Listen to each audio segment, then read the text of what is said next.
We wanted to make it a bit easier for overseas attendees at this time of onshore air travel and mounting costs and train strikes and all the rest of it.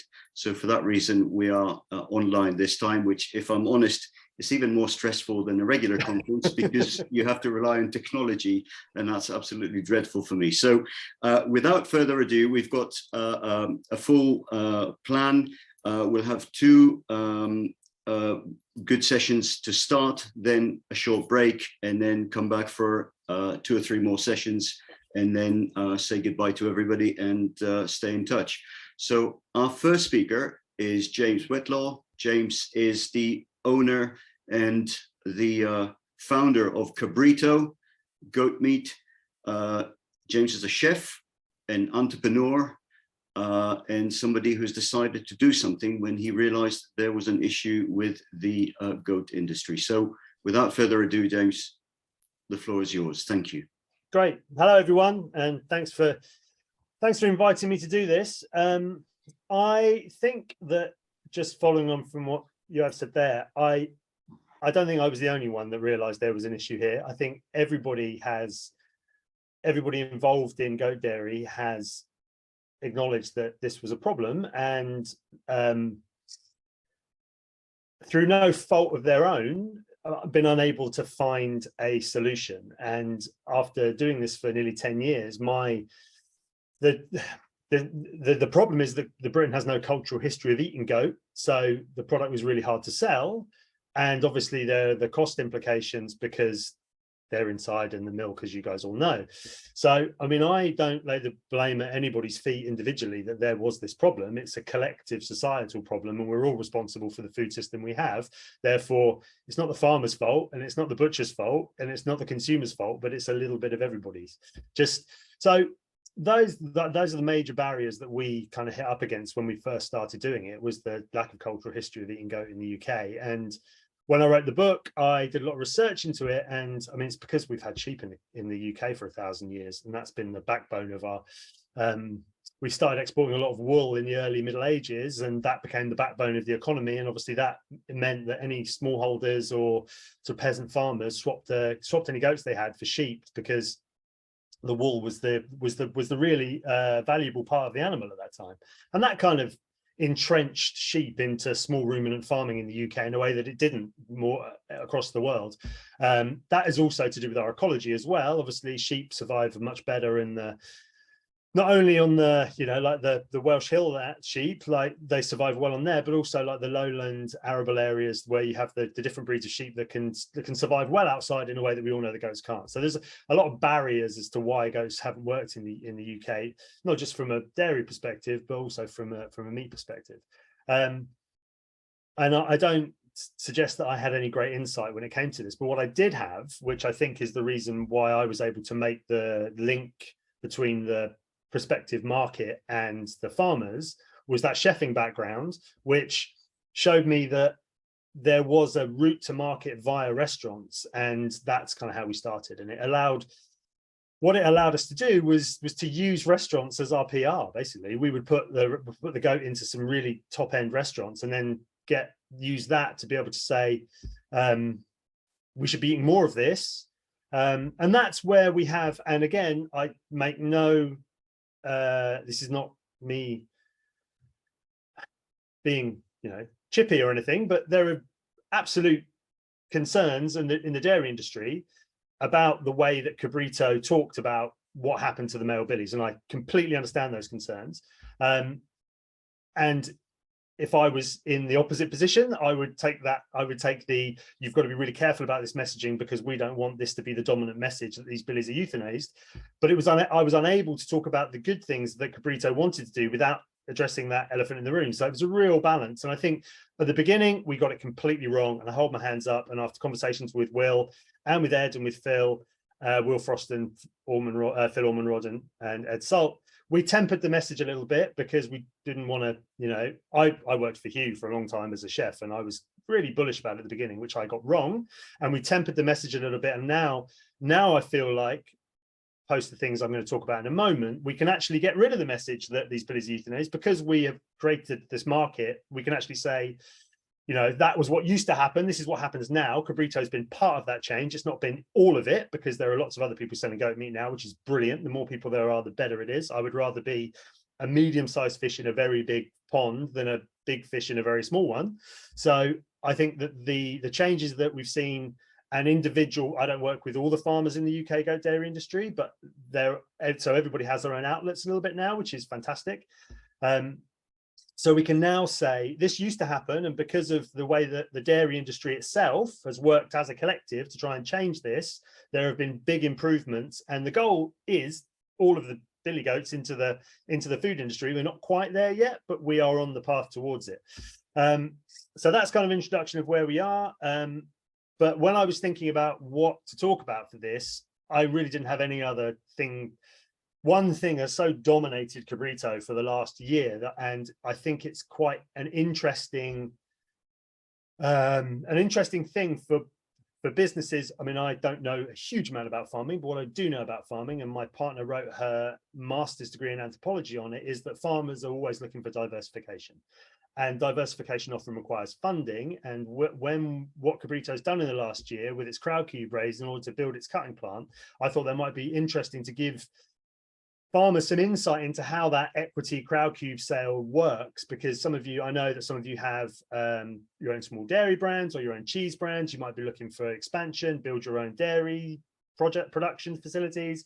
You might have whatever. You might end up wanting to do what we do and put a butchery site on your shop on your land. So I thought it might be interesting to talk about a little bit, because we wasted a lot of time and a lot of money doing a lot of things that we wouldn't do again if we were to do it again, which you probably will in a few years. Anyway, let's get started. So crowd cube, there, where are you there? So as you can see, I don't know if you can see, but we had a target of £250,000 and we raised £263.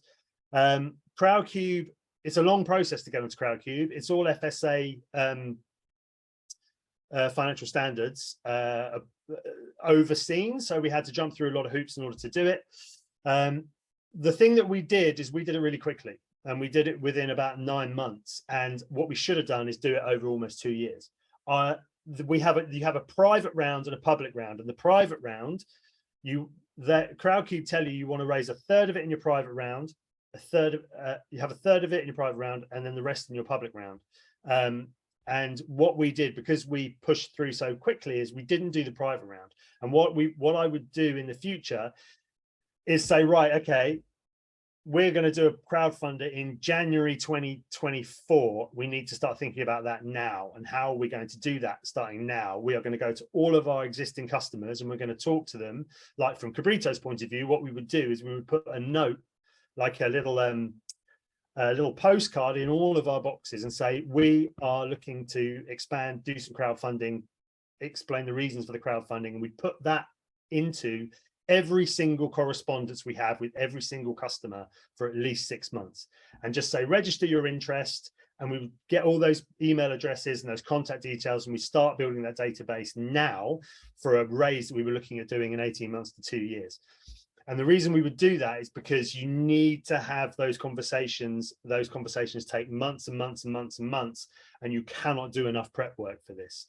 Because what that allows you to do is, when you do go live, you've already got committed. You're much further to this end of the bar with pledged money than you are if you just have the nominal 30 days of privates. So really, we did it so quickly that we missed out on a lot of funding, and we could have overfunded quite significantly had we have started early. And the reason I know this is because there's a company called The Ethical Butcher who talk quite a lot of nonsense about farming, but that's another story.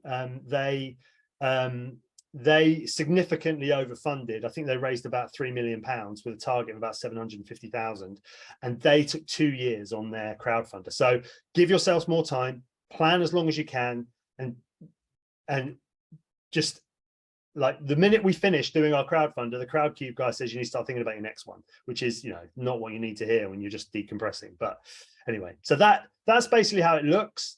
This sits up on their website, and you have to promote it through your social media and your your internal network. And this is what we wanted to do. We wanted to build a butchery site, because we had always outsourced our butchery, and it was just, the pandemic was awful and Brexit is awful, but those two things have contributed to Cabrito in a way that makes me feel quite guilty. Like the problematic importing of goat from the EU and which through Brexit, and the acceleration of the online market, which the pandemic brought, sort of changed Cabrito's sales mix in a way that was really interesting. So we used to sell almost all of our product direct to restaurants, but we went from doing a couple of £100 a month on our online shop in January, February 2020 to doing £20,000 in March and £18,000 in April of 2022, as everybody just panicked and tried to buy stuff online. Now we've come back down again, but there are people that tried buying meat online because of that period that otherwise wouldn't have done it. And those people have stuck with it because they've realized, actually, this is a good way to get stuff that I can't get in the supermarket. It is quite, if you buy in bulk, it is comparable to the supermarket pricing. And it's really hard to miss a DPD delivery. As I'm sure you guys know, you get text messages, you get emails, you get notifications saying you're an hour away. People now have confidence in online delivery in a way that they didn't before. And what that did is gave Cabrito a new revenue stream. So you have the restaurants that we've always done, and now you have the online sales with this new customer base. I mean, we've now got 5,000 people on a mailing list, as well as the 500 investors. So we've got some really committed customers now. And the other one, sort of the third part of the sales mix, which we were working on pre-pandemic, is the large multiple retailers, people like Turtle Bay, Waitrose, Tesco's, Sainsbury's, all those people who have expressed interest over and over and over and over and over and over again but we have never been able to provide what they need, because we can't provide the service they need because we outsourced all of our butchery. The other change, which affected us enormously, was the change in small to medium-sized butchery operations. Everybody got freaked out by the pandemic, and they stopped doing restaurants, and they stopped doing restaurants, and they stopped doing pubs and that kind of thing, because people just thought this is way too in the balance. We can't have any faith these guys are going to pay, or they're going to survive the next 2 years. So a lot of those small, it happened in Axminster, where I'm from, and it happened in Gloucester, which was the guy we were using at the time. Their model went from pubs, restaurants, home deliveries, to trying to get school contracts or care home contracts or hospital contracts, basically anything that the local authorities run, because it's regular payment, it's guaranteed payment, and it isn't really affected by economic swings and roundabouts. You know, that even if the bottom falls out of the UK economy, kids are still going to go to school and need feeding. So like, that's where those small and medium-sized butchers have moved, and that meant that contracts like ours, they just didn't want to do anymore because it's just not worth it. Also, a lot of them have moved away from whole carcass butchery onto opening boxes and cutting stuff up. So this is what we wanted to do. You can see the I can't say that you can't even see, but you can see the plant itself. The container is a freezer container. We moved to a frozen product rather than a fresh product. Obviously, it makes life easier for us. We can take goats when they're ready, which, as we develop, we'll be able to take all the goats off the farm as soon as they're ready. In the past, we've had problems with that because we were offering a fresh product. Now we can take them when they're ready, cut them down, put them in the freezer, sell them as we need, which would make the animals more efficient in terms of and more cost effective for the farmers, because we can take them at 55 kilos live weight and off they come, rather than hanging around till they're 60, 65. Having a frozen product as well, obviously it helps you with your stock management, but it also allows you, I mean, the key thing it does allow us to take them when they're ready, but it also allows us to build up a bit of stock. And it also allows us to manage our stock a lot better, because next week is a good example. We've just bought a load of ex-dairies from Charlie, for culinary, from Charlie and from Tom. So we've got quite a lot of middles. We've got quite a lot of ex-dairy goat racks in the freezer now. So we can go in, do a stock take in the freezer and say, oh, right, okay, well, we've got a lot of these. We need to do a sale, which is really good for our promotional side, but it also helps clear the stock. So that will go out on Wednesday, because we're trying to not be quite so busy at the weekend and flatten it out a little bit, bring the sales up in the weekend, so we're busier on a flatter line rather than busy at the week, busy Monday, Tuesday, and then flatten out and sort of have that. We're trying to flatten it out like you guys do with the milk through the year, I guess is the best way of looking at that. So this was the plan. There's a company called Fisher up in Yorkshire, and this was a modular constructed design. I'll go forward a little bit actually. So you can see here the modular constructed design. They build it's all British steel, so the whole thing's British steel. It's all British, like made and built in the UK, and it isn't shipping containers. It's a actually built unit, and then it's FSA approved, so they work to Food Standards Agency guidelines. So when you go in, when you actually have your HACCP and your audit, it's almost pre-approved. It's not, but everything that they ask you to do is already in there. So let's go back to, so what, with the story from the crowd cube, you obviously need a story. What did we base the story on? We based the story on the Billy Kids. This is my son, Mika, my son, Elwood, and my daughter, Mika. We based the story on the Billy Goats, and the Billy Goats being this brilliant product that is really underutilized in the UK. We needed to have a strong crowd cube. Relies on the brand having a really strong message, and the strong message that Cabrito had was, let's get all these Billy Goats into the dairy system, let's create a really vibrant market for goat meat in the UK.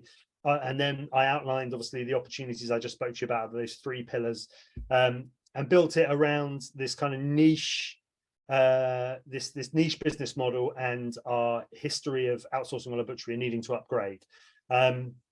And unfortunately, I was hoping this video was going to be able to play. So I'm just going to try and share the video with you in a slightly different way. So just hold on, if you could just hold on a moment, I'll see if this works. Because it's important, I think, for you guys to realize that there's a lot you have to do. Can you see this? Hopefully you can see this. So this went out on our social media. This was sort of cut from a video that we did with, you can all see this, right? We had to do a lot of this stuff on our social media. And you can see the message there.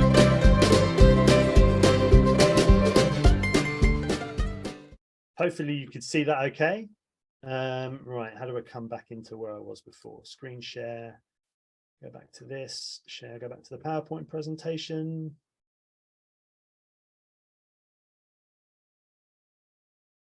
Hang on one moment, should be coming up now. Right, we're back. Okay, so I hope you could see all that. So as you can see, it's quite social media driven, and that video was kind of part of what we talked about. I won't bother playing this video because that's just a longer version of this. So you can see the modularly constructed version of it here, and then you can see how I'm going to play that video because I want you to see how it arrived so you can get an idea of the modular construction. I'm just going to bring this video in for you.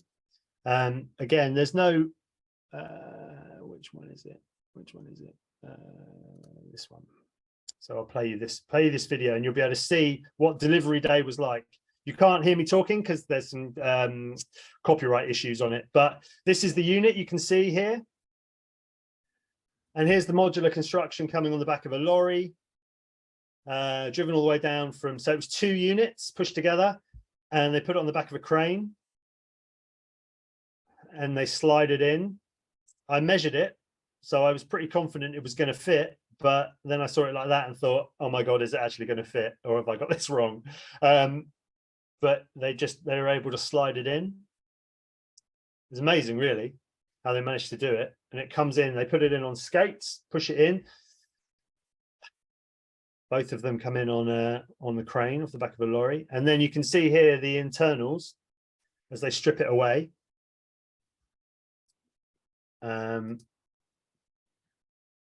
And you can see there, it's already, a lot of it is already built. So all this UPVC and all these plugs and the wires, they're all FSA grade, like pre-made. And then they come in and they kind of do a carpentry job and stick the 2 things together. There's our rail system, which I got very excited about, where the goats can come in through the roller doors, which was, yeah, that was an amazing day. So I'll just go back to the PowerPoint presentation and we can push on a little bit.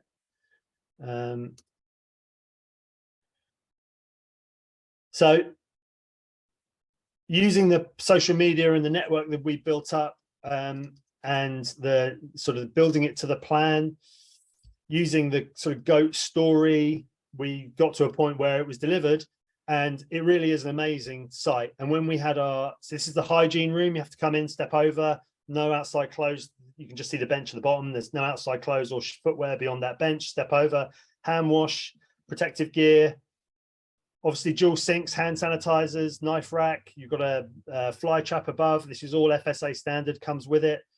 We had to buy all the equipment. There's a bandsaw, vat pack machine, mincer, the tables, but it's all FSA approved. That is a video as well, which I won't show you. It hasn't gone all to plan, as this video here will show. We still haven't got tarmac. We still haven't got electricity. We're running off a generator. This has caused big holes in our projections and our cash flow, because we are still running off a generator, which is costing us £6,000 a month in diesel rather than off the mains power. So it hasn't all gone exactly as we would hoped. But these are sort of the longer delays from COVID and manpower, which have really hit the building industry quite hard. There's also the cost increases as well. So it's all been a lot slower in that respect. But what's it allowed us to do? It's allowed us to do a lot of new product development and really expand what we can do with both the kids and the coal goats. Because as experienced as I am selling goat meat, I'm not a butcher. So I don't look at a carcass of goat and say, this is what we can do with the whole thing. There are tens and tens and tens of cuts we can get out of a goat. I don't know that. I know how to cook them. I don't know how to make them. So we now have 2 butchers, and they've started helping with our product development. And these 2 here, you can see that side, are these are rump steaks. So these are kid goat rump steaks. Obviously, they're about that big, whereas a rump steak on a cow, as you know, is about that big. But it's a great thing for us to be able to offer restaurants for tasting menus, because it's 120 grams. They're all uniform sizes. So we can say to the restaurants, okay, you have got 50 people on a tasting menu every day. We can send you 50 of these a week. No problem. We've also been able to do, there's 2 reasons I want to show you this picture. One is the product development. Obviously, we've been able to do some new sausage recipes. And therefore, instead of having in the old freezer that we had, because we weren't doing our own butchery, stacks and stacks and stacks of trim just sitting there not doing anything, we're now able to turn that into sausages, turn that trim into money really fast. And the margins on sausages are much better than they used to, because it used to cost us a lot of money to get sausages made, because it's much more in-depth butchery, whereas now that's just part of the wages that we pay the guys to do for us. And the other thing is being able to take in-house the photography. So I'm not a photographer, but I'm able to take photos on my iPhone that are good enough for the website. So what we're able to do now is take products. If we have, say, John comes up with an idea, John, our head butcher, comes up with an idea, and he says, I want to try these. I can go home, take the photos on my kitchen floor with a decent plate and I can then put that on the website. It can be up and running in a day, and then we can sell that product. It allows us to be much more nimble with what we're doing, and we can also test the market with stuff as well, which is really, really handy. And just those kind of efficiencies in the business are just amazing. And the thing that allowing us to do our own photography and stuff like this, so we can run our promos better, leads me on to the next bit of Cabrito, which has been really important. Some more. These are kid leg steaks. So instead of selling them with the bone in like we used to, because it was easier for us to say to the butchers, can you just freeze it and put it on the bandsaw and cut it, because they didn't really want to do the work, so they wanted to do it as easy as possible. What we're able to do here now is do little leg steaks, take the leg bone out, and we sell a lot of shoulders. We can sell the chops, we can sell the racks. We've always had a problem with the legs, because kid dice is expensive. I mean, it's £22 a kilo, £28 a kilo. So what we're trying to do is get more product out of the legs. So now we do those leg steaks, as you saw. We do a little bit of dice. The shanks we don't have a problem selling. And now we've had these little leg steaks, which are 160 grams.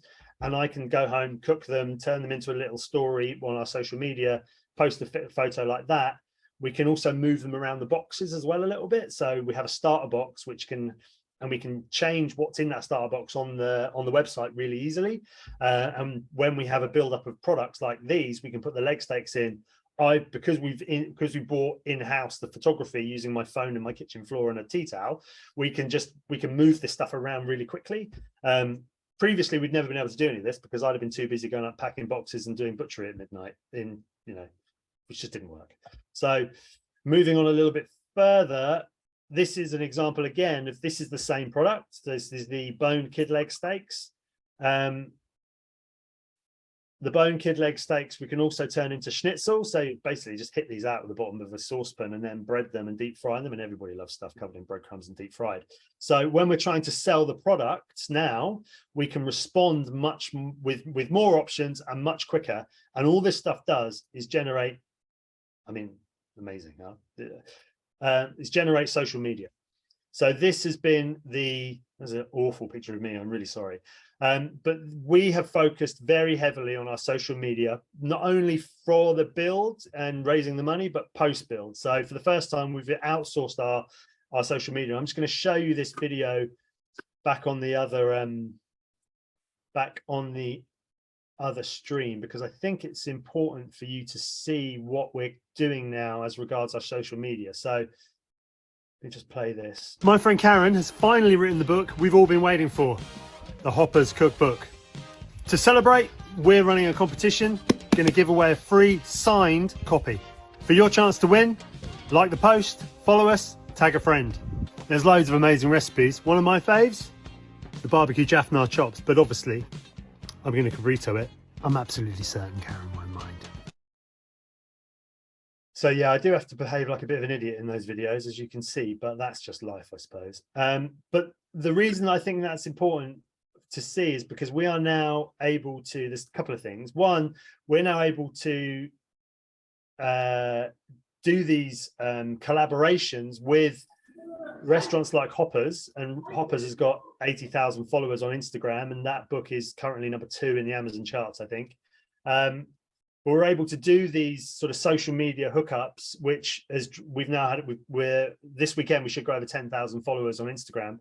Those people then get pushed into messaging us through WhatsApp, which you can do through the app on Instagram, or they can email us with questions, or they can shop directly from the app. So growing that Instagram is bringing more customers onto our website.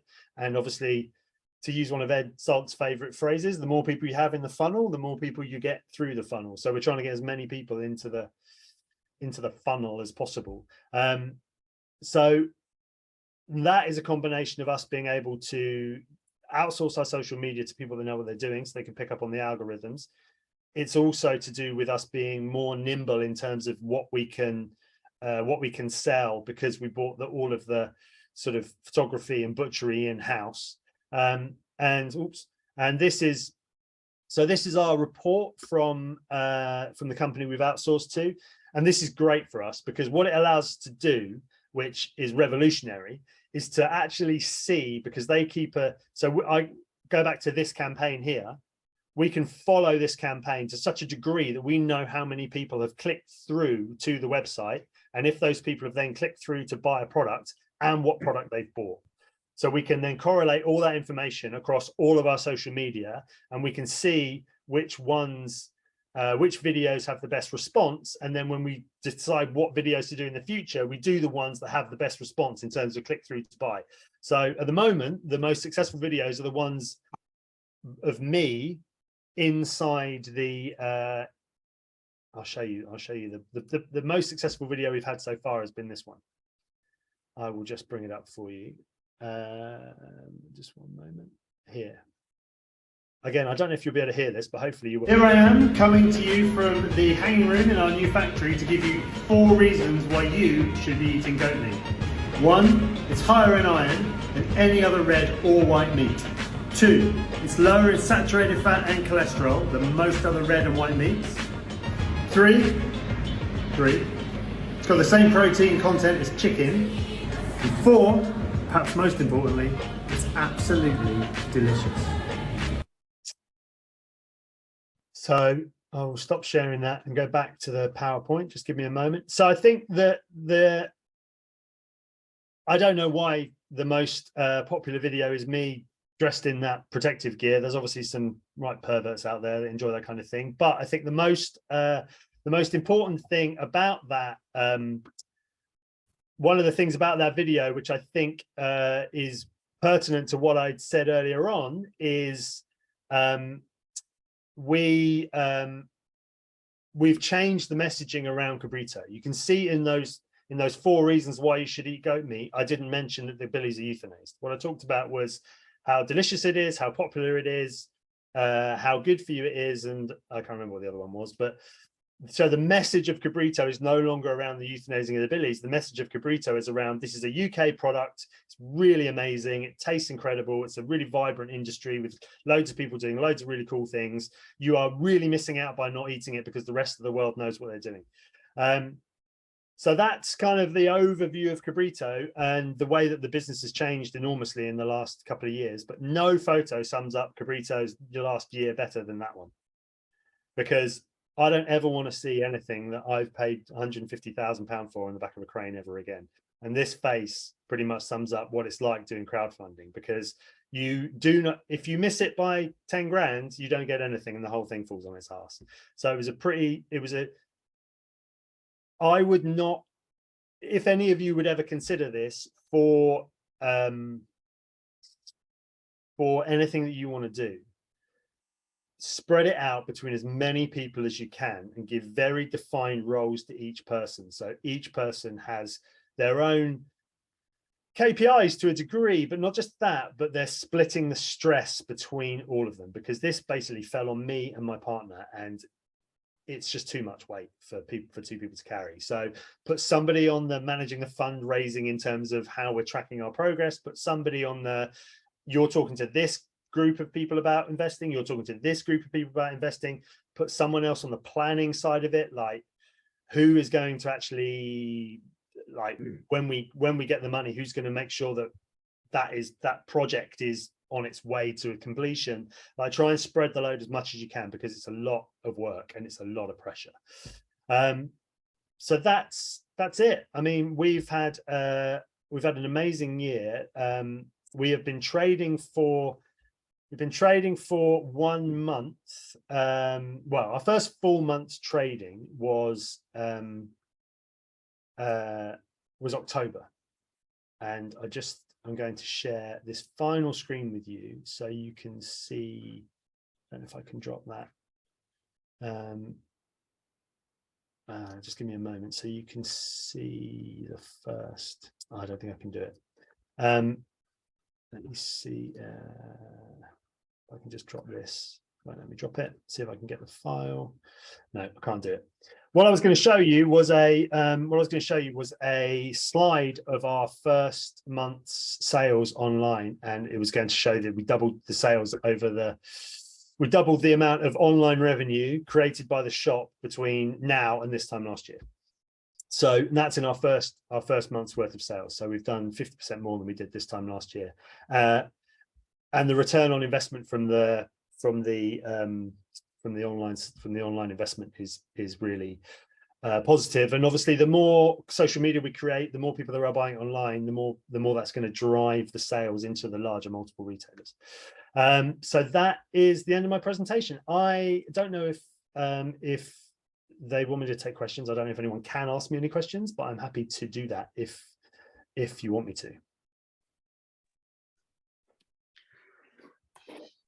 Hi, James. Hi. I don't know if you can see the questions in the Q&A section. Yes, I love GoMe, but as I you. understand, it's difficult for the industry to ensure consistent quality because of the species is so susceptible. I think some of the inconsistency of the products. Can I answer? Do you want me to type the answer to this, or can I just answer it by? You can answer live. That's fine. Hi, Paul. Yeah. So one of the things that we addressed in one of the online videos that we did was that the ex-dairy goats, the nanny goats, are really inconsistent. So that is becoming less the case, I think, as the genetics improve throughout the national herd and all the farms become more efficient. The older stock, the older nanny goats that are producing less milk but have always kept their place on the farm due to numbers, that's starting to just come down a little bit.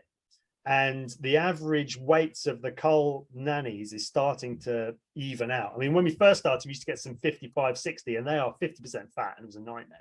That is becoming, I don't think we've had a 55, 50 kilo nanny goat for well over a year. So I think that is starting to change a little bit. But the inconsistency in those products can be negated by having our own butchery site, because if we get a 55 kilo nanny in, yeah, we'll we'll bone it out, we'll strip all the fat off. The fat will go down to be rendered and turned into candles and soap, which is another thing that you do. And then we can mince and dice the bits that are left, and those are much less susceptible to inconsistencies.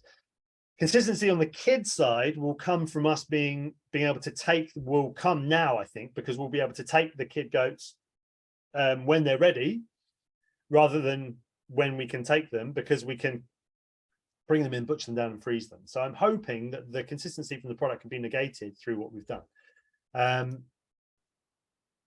So I don't really think that the negative public perceptions of goat meat have anything to do with its inconsistency as a product. I think the negative perceptions of goat meat, I think there's a lot of cultural snobbery, frankly. Like, people think, oh, it's a third world meat. It's not for us. Like, we eat pork, beef, lamb and chicken. And I think, going back to what I said about the wool trade and 1,000 years of having sheep in the country has kind of led that snobbery. But I think that as the food industry, I mean, we're like the food industry now, the hospitality and restaurant industry and food, TV and media and that whole space, it's now unrecognizable from what it was when I first started. I mean, there's cooking programs on the TV all the time. We're becoming much more culturally diverse when it comes to our food. We have a large immigrant or first and second generation immigrant population, which have a cultural history of eating goat, which has a big impact on everyone else. Like, the nation's favorite dish is curry by all accounts. I mean, and everyone knows that curry goat's amazing. So I think the negative perceptions have more to do with our cultural the embedded cultural sort of perceptions towards goat than it has to do with the actual product itself, because, like, most people will have a negative perception of goat having never eaten it. I mean, my mum is one of those people. So I don't think it's actually got anything to do with the taste and the flavor and the mouthfeel and the quality of it, more to do with the perceptions of it, I would say. So I'm, yeah. Does anyone else have any questions? I'm more than happy to answer questions. If anyone wants to ask a question live, you can raise your hand. I can't see anyone, so you would be. Can I see anyone? I can't. Everyone's video's off, I think. My.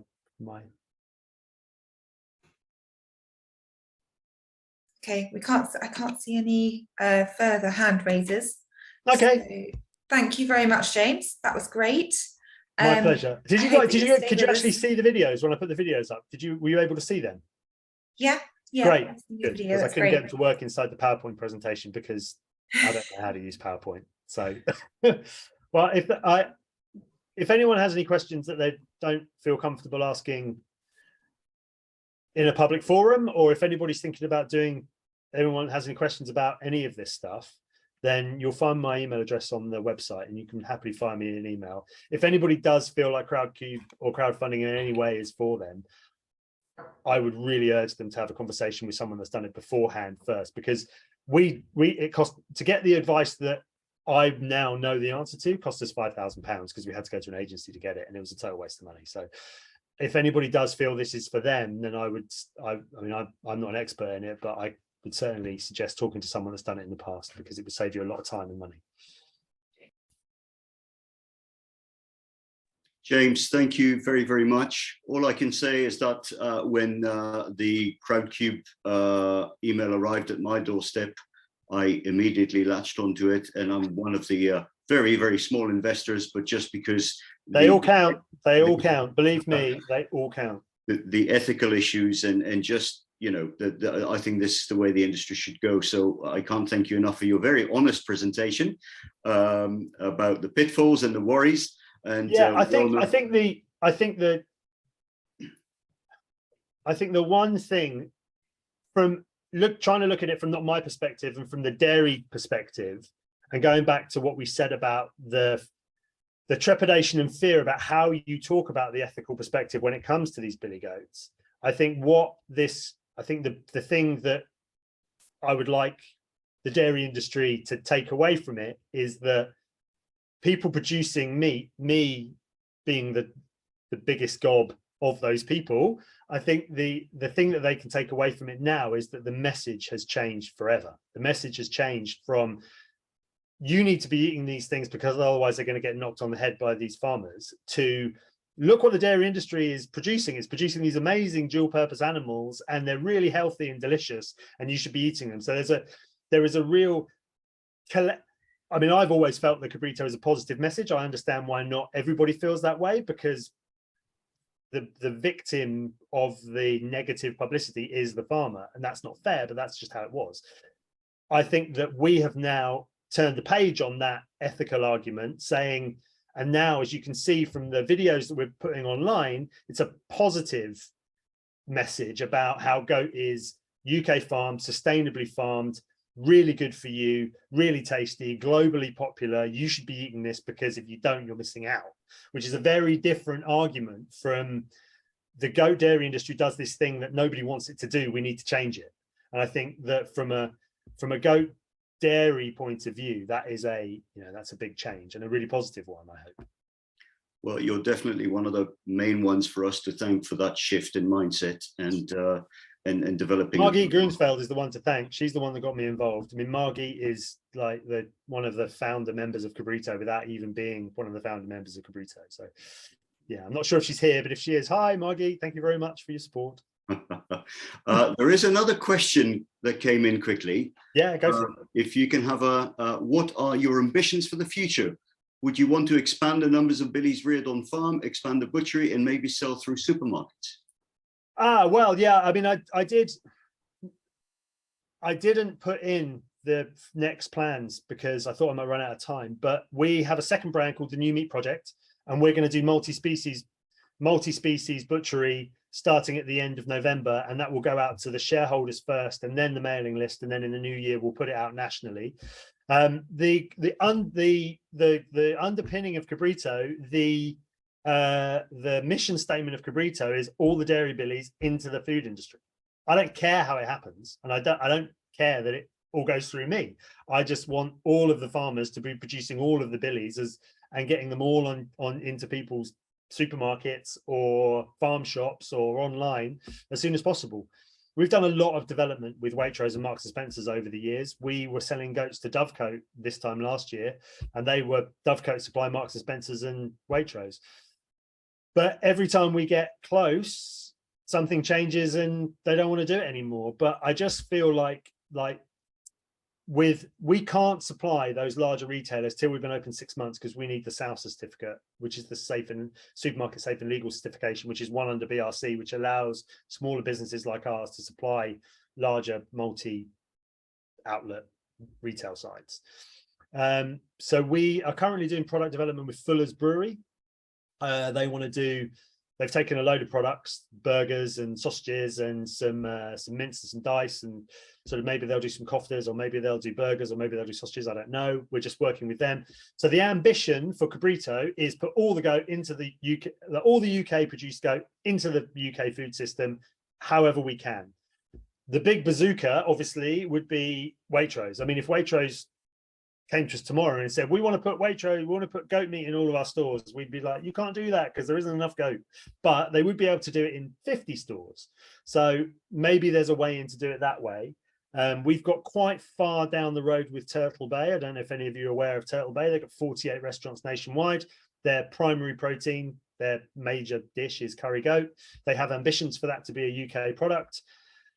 We supplied them in the past via Dovecote, but having that extra transport and butchery charge that Dovecote had in, it made it completely unworkable. So they went back to bringing it in from Poland, and bringing stuff in from Poland is not ideal at the moment because the border checks are awful. So they have got ambitions to do a UK product. But again, we can't go back to them until we've done 6 months and we get our second FSA inspection, and we move from having a preliminary FSA cutting plant number to a confirmed one.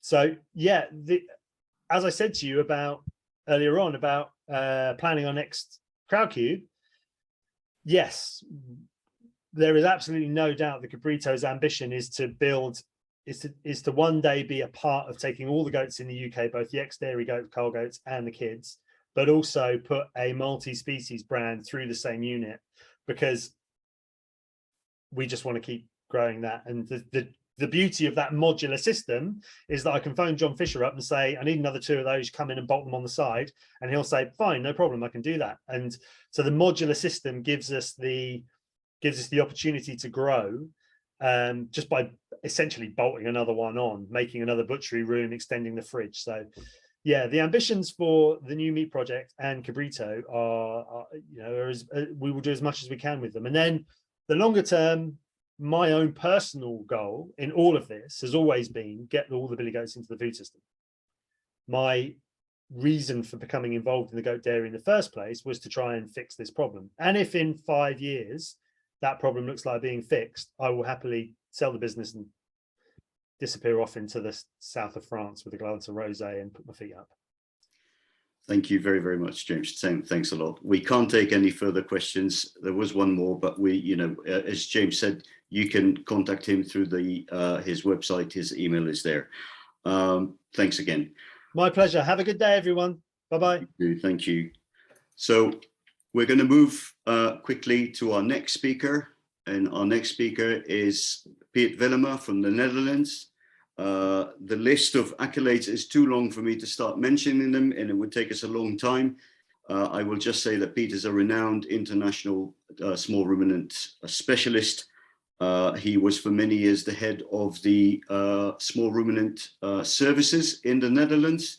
I'm happy to call him a friend, and I'm very happy to see him here today. And he's going to talk to us about challenges for the Dutch dairy goat industry. So, Piet, thank you very much for joining us, and the floor is yours. Thank you well, Joaf, for the invitation and for the very nice introduction.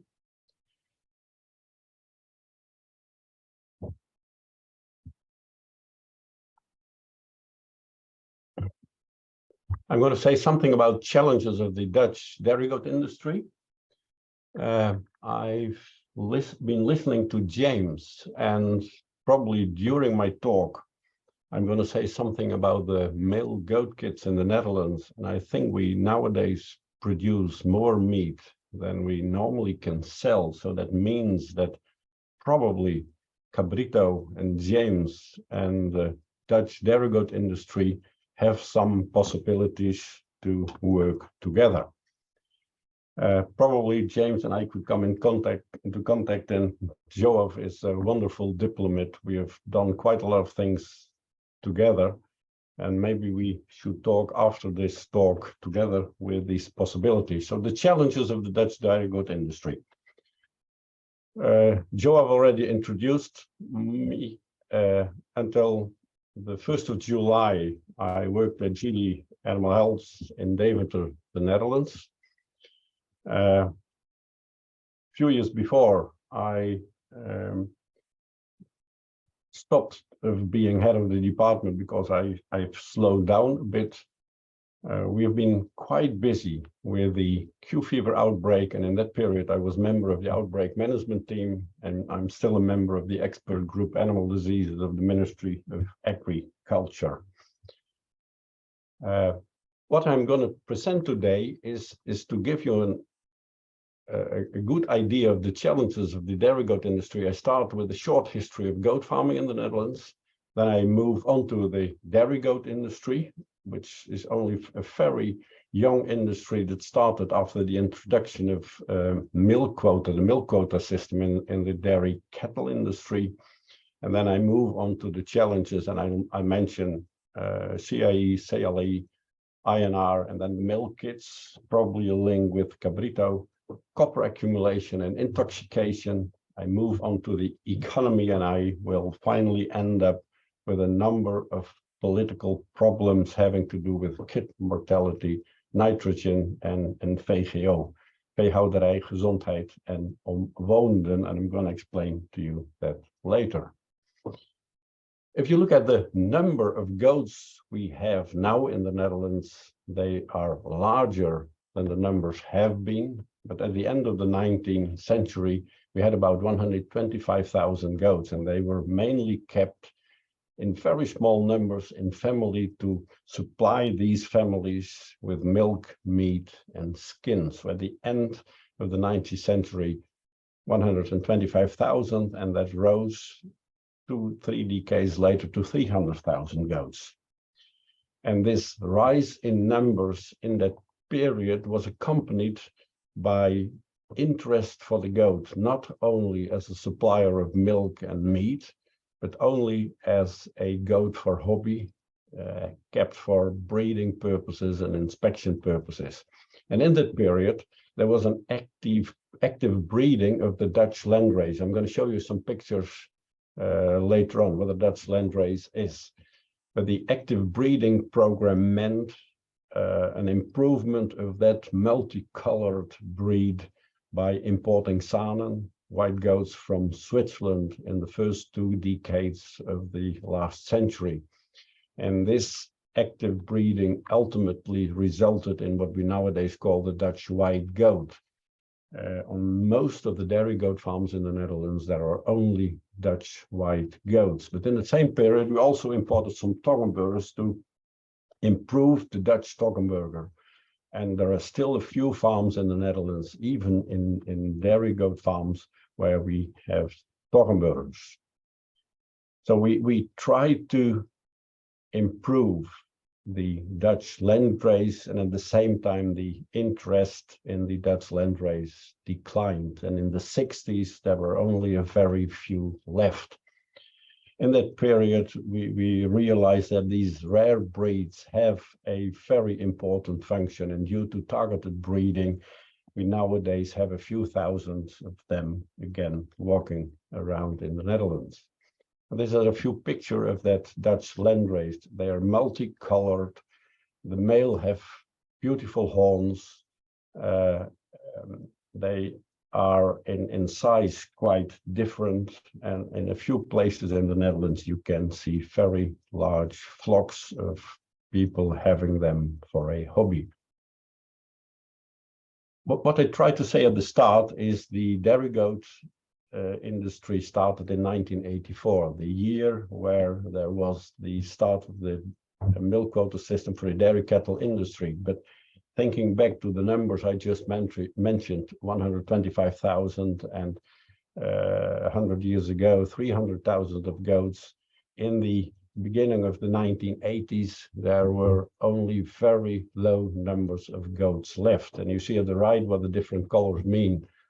Blue rundvee at the top means cattle, then horses and ponies, schapen is sheep, and goats is geiten, kippen is poultry, and varkens is pigs. And you see, compared to other animal species, we had since the 1980s an enormous rise in the number of goats in the Netherlands.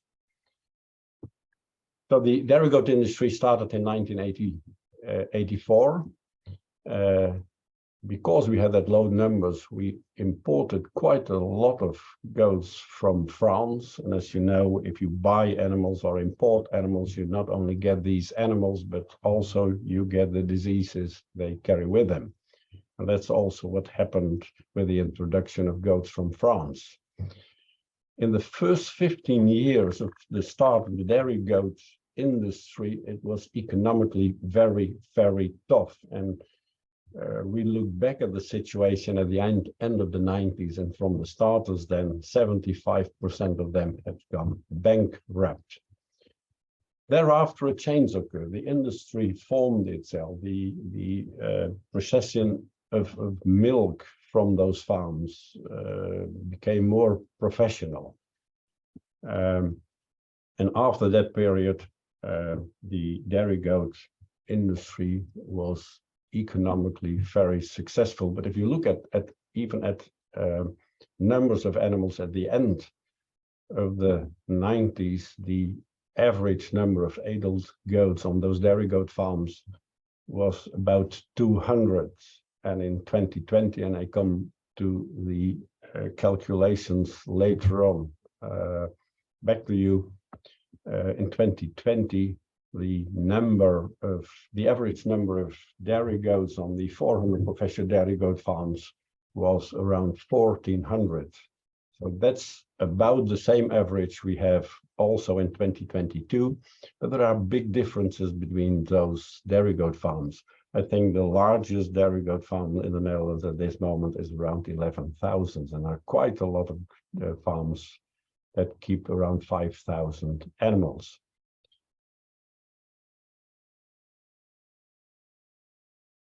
To explain what we know about the background of numbers and how animals are kept, I'd like to show you some background information about the voluntary monitoring and surveillance system, which is in place in the Netherlands since 2003. And it started then to be able to give overviews of the livestock conditions and diseases in the Netherlands. And the aims of this system are detection of animal disease outbreaks, detection of new and emerging non-notifiable animal diseases, and to follow trends and developments within the small ruminant industry. It's not only goats, but also sheep, where our group was responsible for. If you look back in the history of animal diseases in the Netherlands, the first outbreak of blue tongue was found in the Netherlands. The first outbreak of Smallenburg was found in the Netherlands, and not because it was the first country where the outbreak started, but because of this monitoring system, we were able to detect it very efficiently. Part of that voluntary monitoring and surveillance system is called a system what we call as annual data analysis. And for this annual data analysis, we use routine census data from four organizations and 6 different databases, and that give us the possibility to retrospectively monitor trends in development, not only regarding animal health, but also regarding animal welfare. And I show you a few pictures of the outcome of that data analysis. So at the left side of this picture, you see the different organizations with the different databases. At the right, you see the different data sources, and in the different colors, you see what we mention as the key monitor indicator. So we look at population structure, and we do this annually. We look at mortality in different animal ages. We look at animal movements within the country, and we look at animal movements into the country. So import of animals and the countries of origin.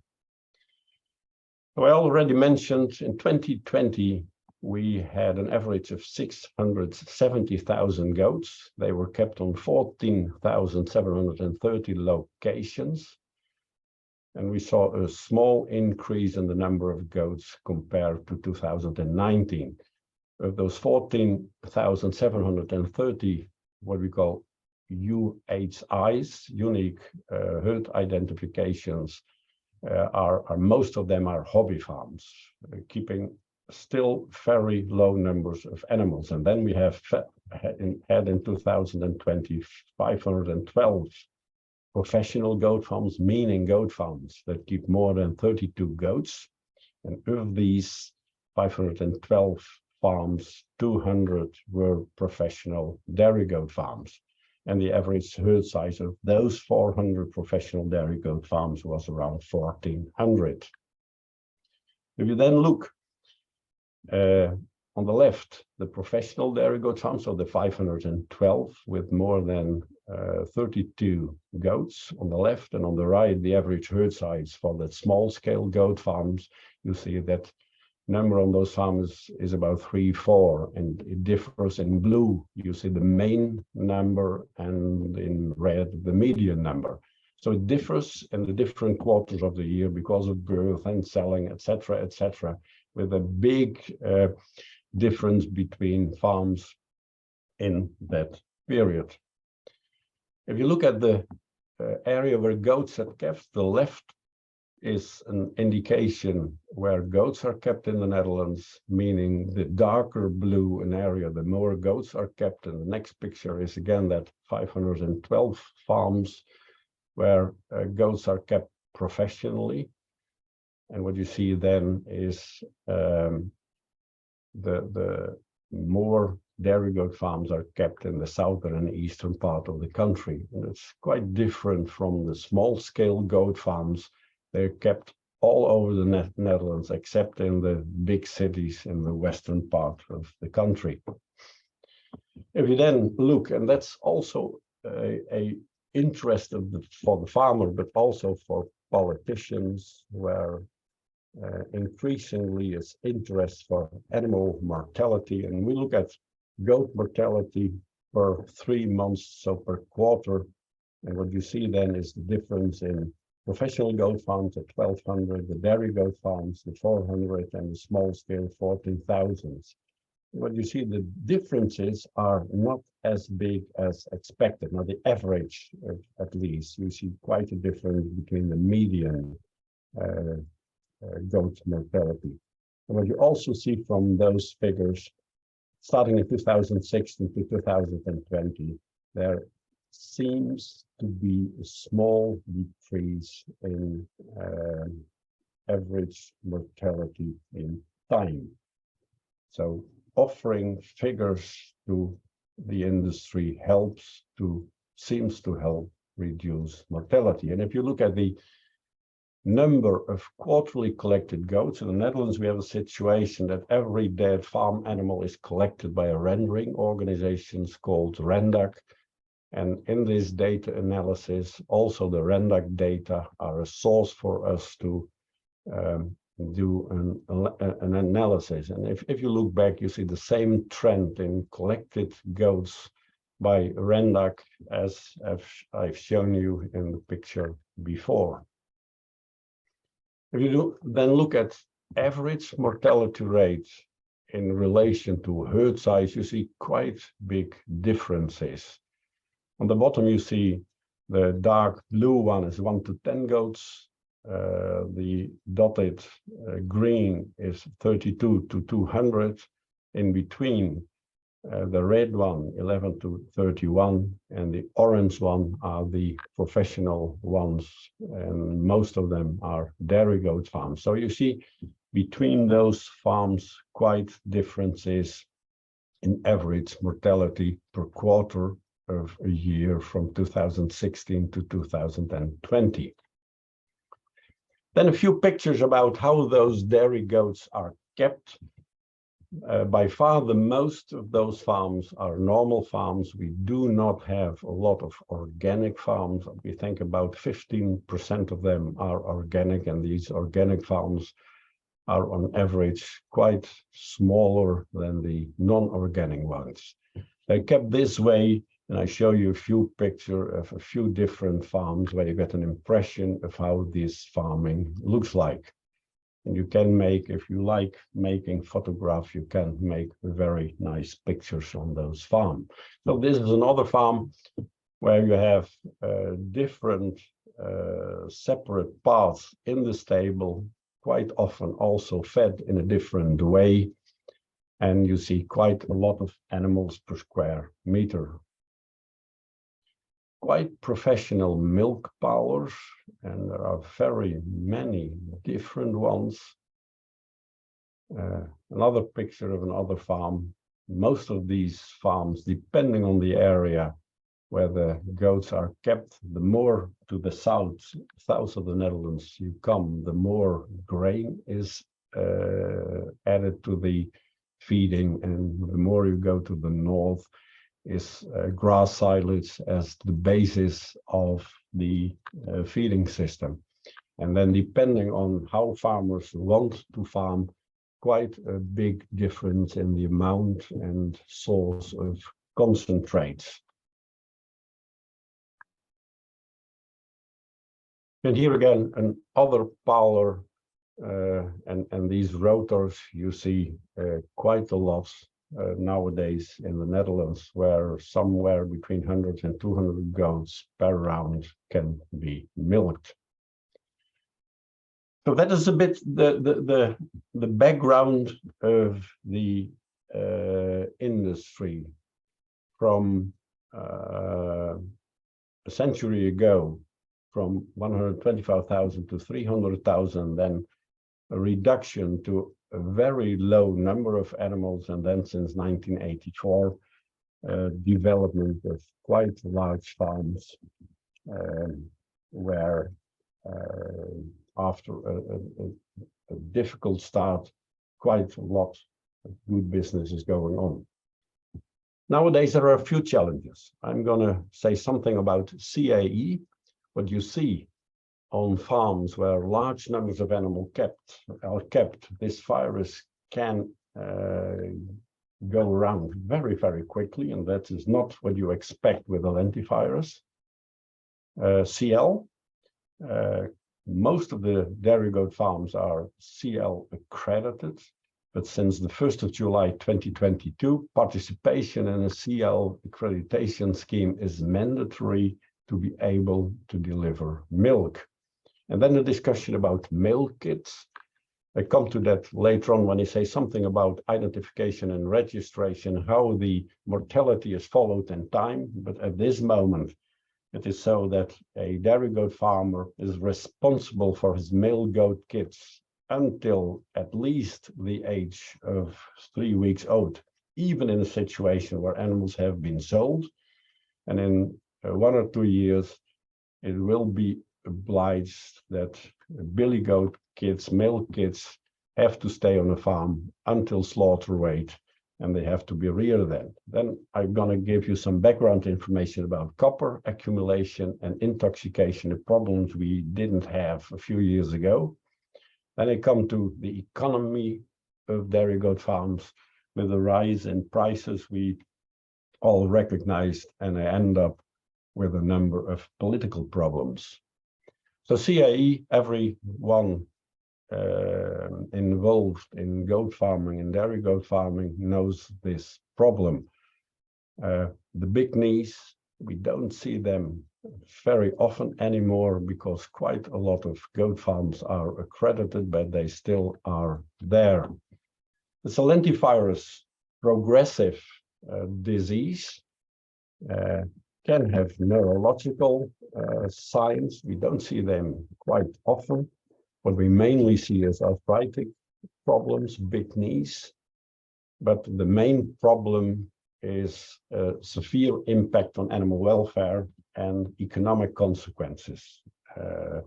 If you have a heavily infected herd, production losses can be as high as 25% or more. And if you combine that, for instance, with an infection of paratuberculosis, which is a disease that quite often occurs on the Netherlands, and if you don't vaccinate, the percentages of production losses can go up to the same percentages. That means the difference between a good income and no income at all.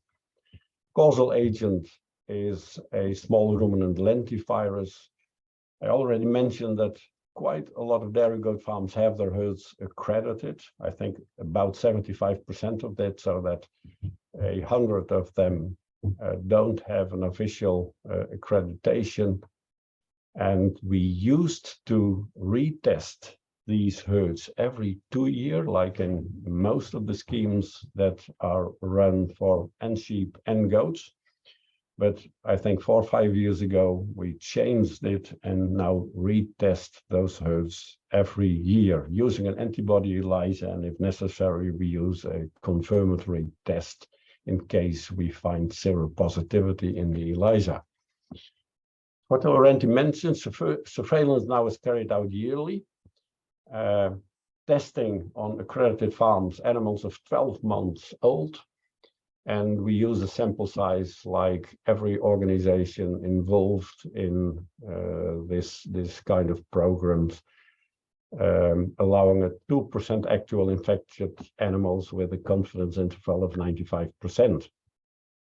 What we have seen, and I already mentioned that at the end of the 90s, the average number of goats on that farm was around 200. We are now in about 1,400 animals, and what you see in those big farms, if a infection, if a CAE infection is introduced into a herd, we can see sometimes a very quick spread of infection. And I'm going to show you a graph of it in the next slide. If we have those outbreaks, we go and visit those farms and we try to find out where the introduction comes from. Now and then we find a source that could be the origin, but normally it's very difficult. An introduction quite often remains unclear. Starting thinking about that is, could it be possible with this type of virus infections that a latent infection has been there for years and years, and suddenly a spread of virus started to take off? During the last few years, we had a few of those herds where at the following yearly surveillance, high percentages of animals were positive, and in 3 of those herds, we have stored bulk milk samples and were able to look back and see what happened on those farms.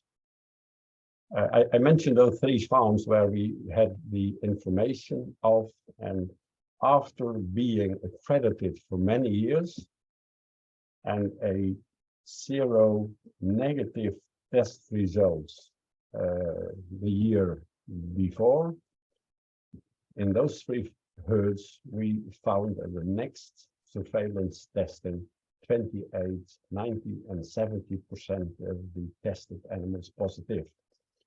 So we were happy. We had these stored milk samples, monthly stored milk samples, and by testing them, we got quite a good impression what happened in these farms. You see the green line at the end, 10 months after the last test. On the x-axis, you see the months after the last surveillance testing. So in green, that farm, we didn't have the complete year, but at the 10 months after the last surveillance, it was still negative, and then it started the next tests we did becoming very, very positive. And when it was tested 12 months after the last screening, of the 141 you see at the top of the 141 tested animals, 40 of them were positive.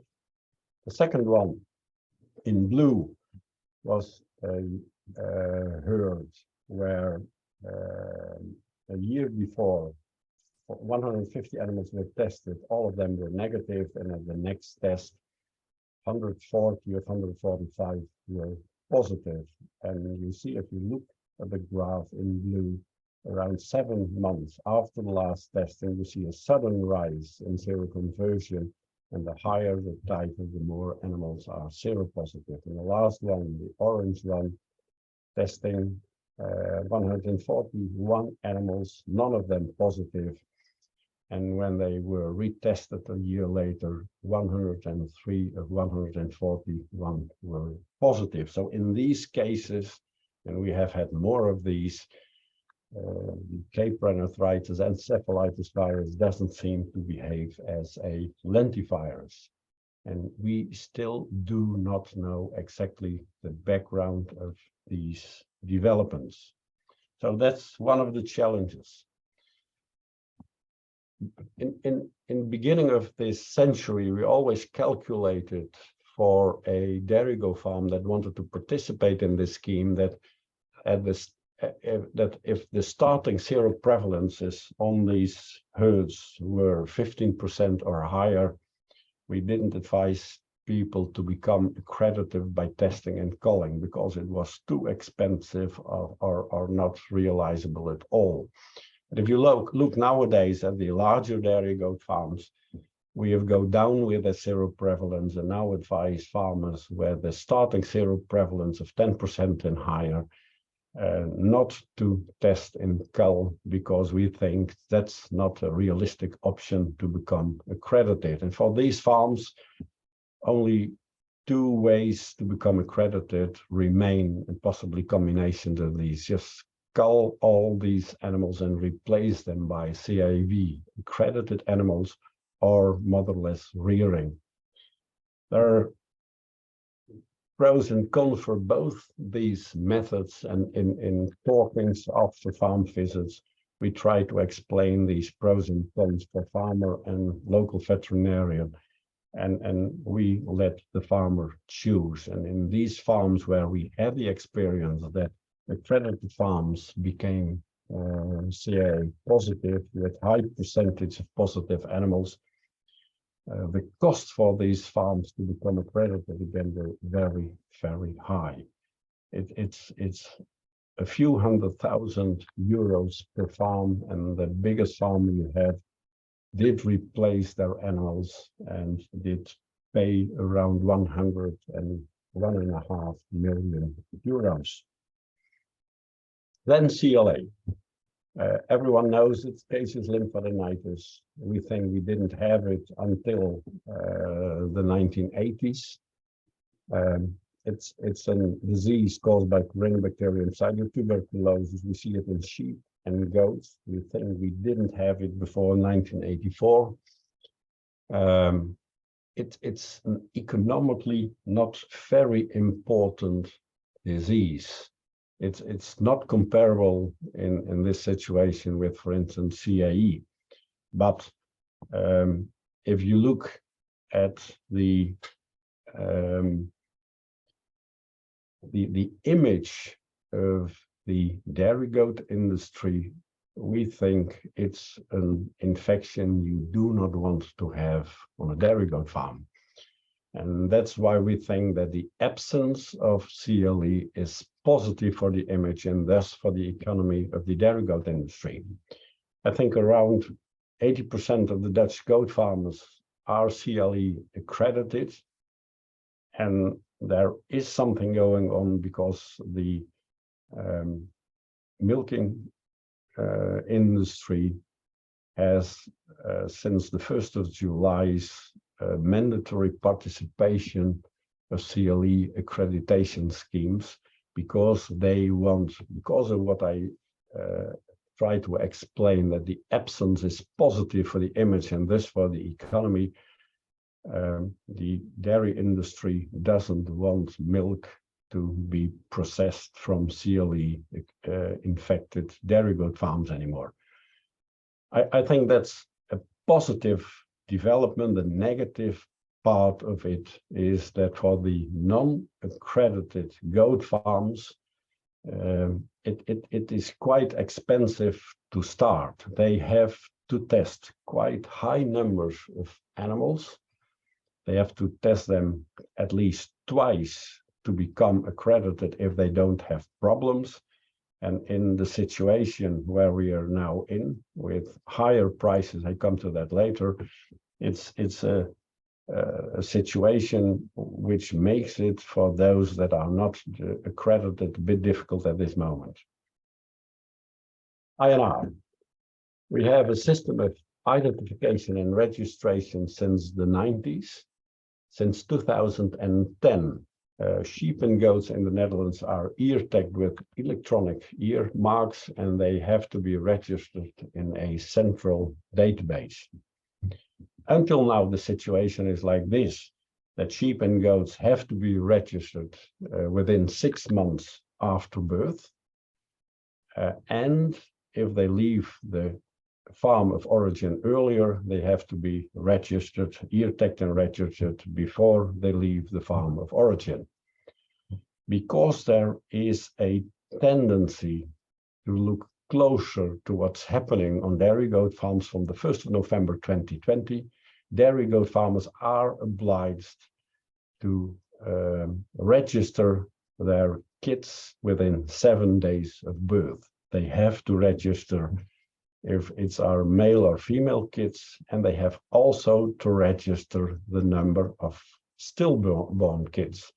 So politics now know exactly what is going on those dairy goat farms, and the background of this, and that's not only applicable to goats, but also to pigs, dairy cattle, and now for goats, is the care of young farm animals. And in the dairy goat industry, kid mortality per herd is monitored very closely from now on. So that is INR. And then I come to the male kits I started with when I saw the Cabrito presentation. Care of young animals also applies to the male kits. I already mentioned that a dairy goat farmer is now responsible for male kits, even if he has sold them directly after birth.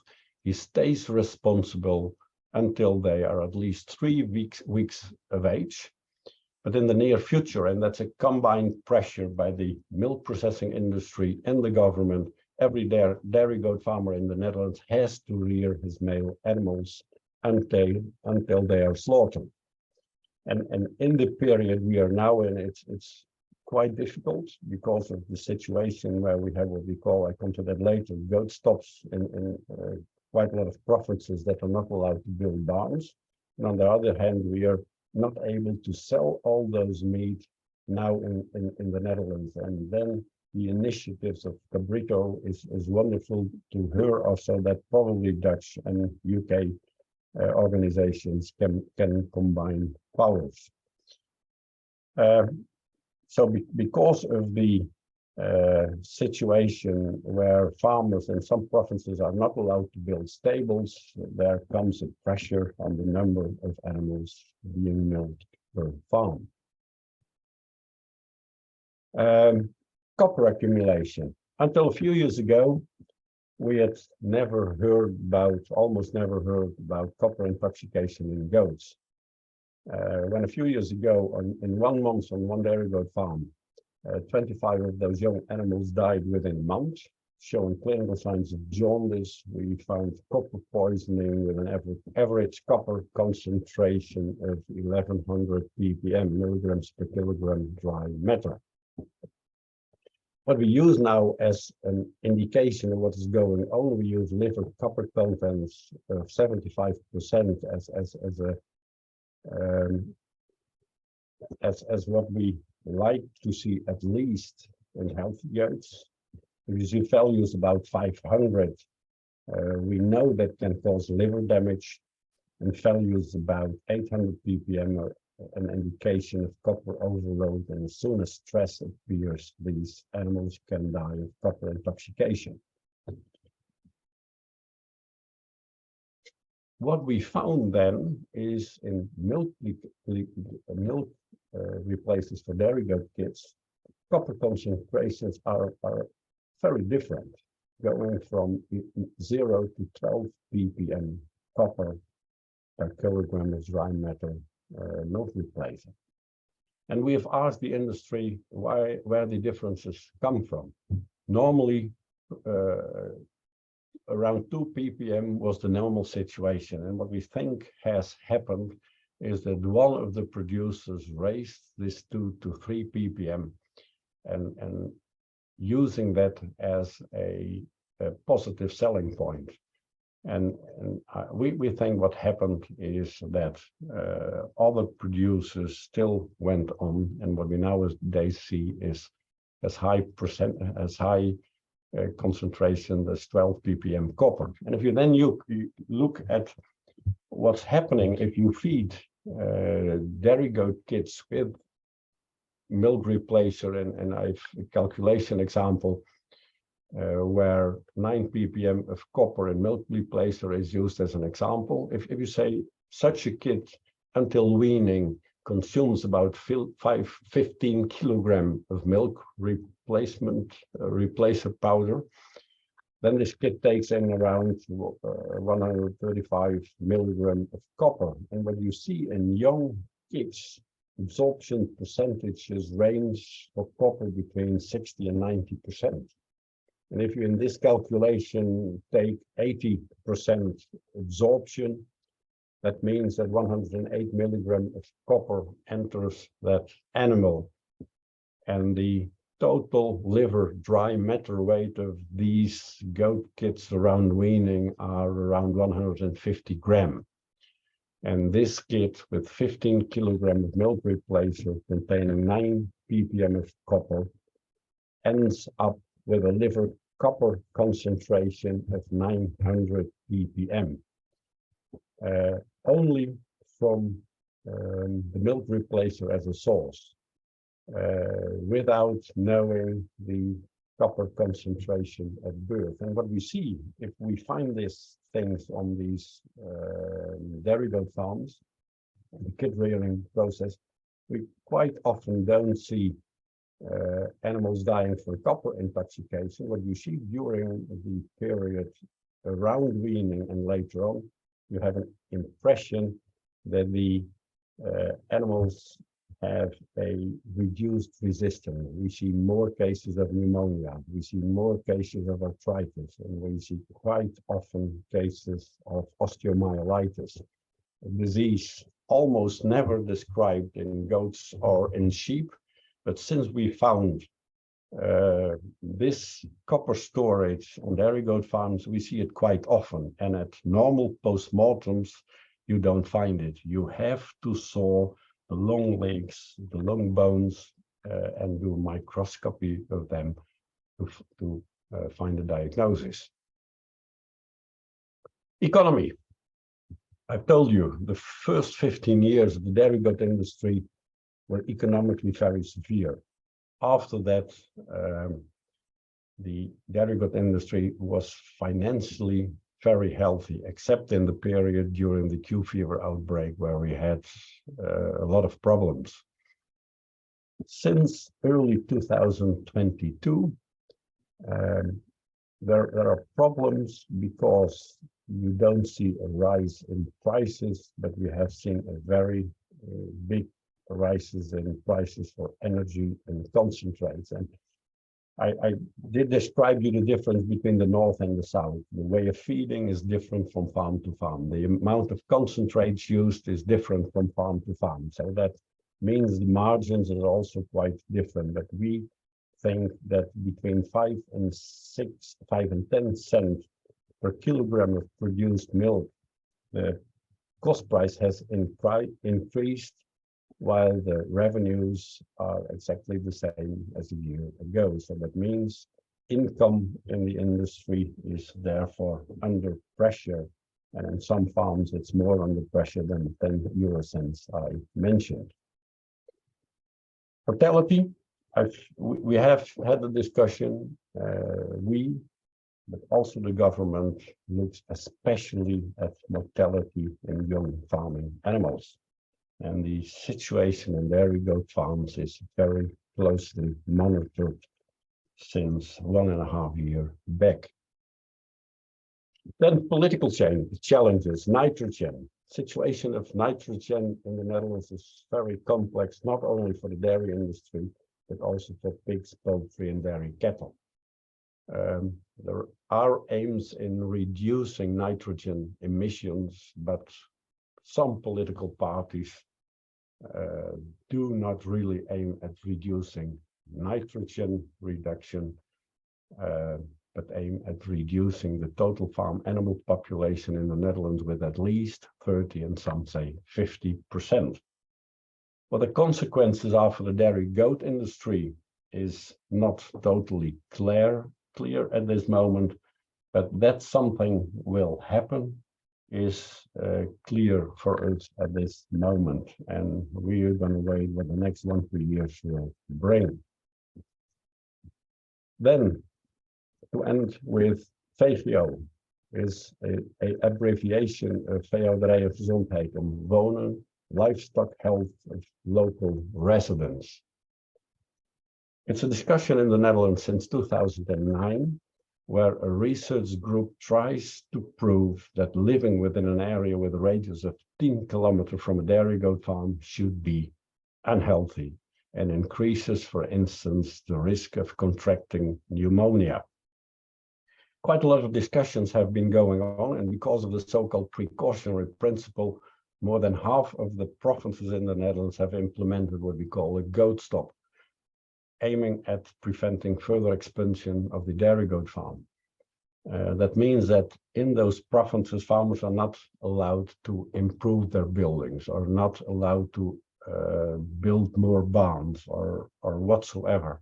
So that really slows down the development and has consequences for the image of the industry.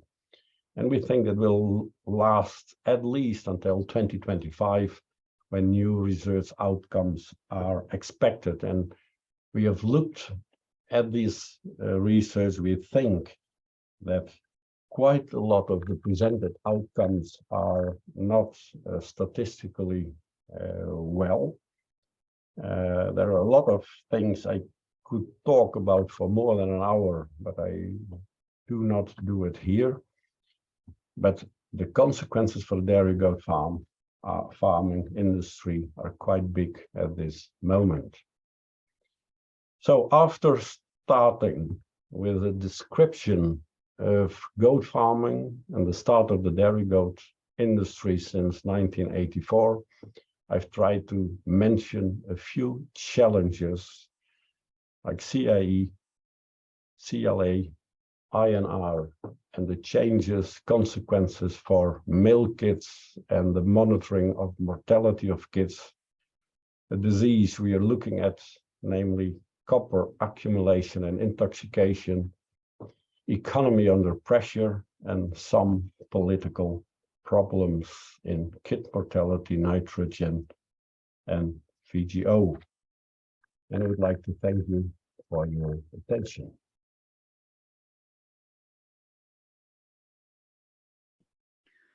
Thank you very, very much, Piet, for a very good presentation of the Dutch industry and the challenges.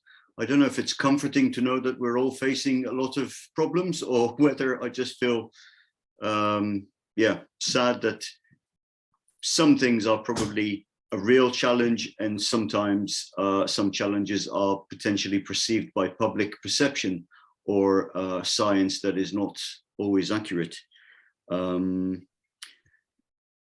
at the picture that you've got on the screen now, can I ask you, Piet, is there any legal requirement for space allowance for adult goats or weaned kids? Are there any numbers that you can share with us if you recall them? No, for the stables, there are no real legal requirements, but if you transport animals, there are requirements depending on age and body weight. I see. Thank you very much.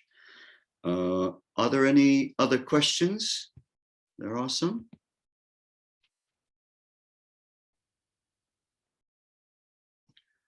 So, what challenges or political pressures does the Dutch goat industry face regarding carbon emissions, please?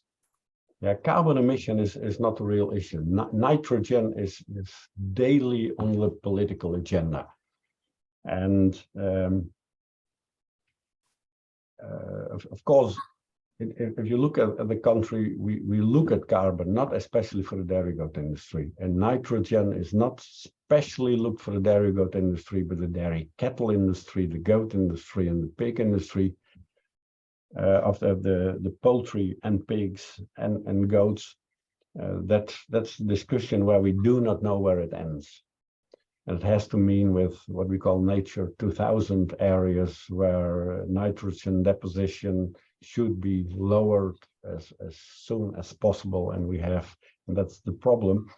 We have very many, very small Nature 2000 areas. So that means that a lot of farms in that surroundings have higher demands than when you have a farm farther off these areas. And I'm not sure where it ends up. If it ends up where with the government we have now, it will be very difficult for the farming industry. But about in two years we have elections again, and that often means a change in what's really challenging. I see. Thank you. And another question would be, what would be the minimum slaughter weight for male kids now that they have to be reared until slaughter age or slaughter weight? That's a discussion that's going on. What's going on now is they are slaughtered at a minimum weight of around 10 kilo, where they are used for pet food. But we're going to the situation where they have to be raised for human consumption.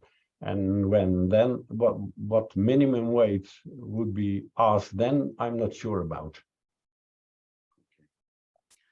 And final question is, what is the structure of the goat milk sales in the Netherlands? Is goat milk sold locally or exported to other countries?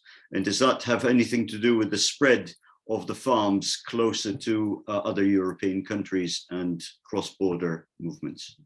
We have around, I'm not totally sure, there are a few local ones, but the bigger dairy goat farms, all of them deliver the milk to about 7 different milk processors. And that milk is used for just milk, for cheese, for yogurt, etc.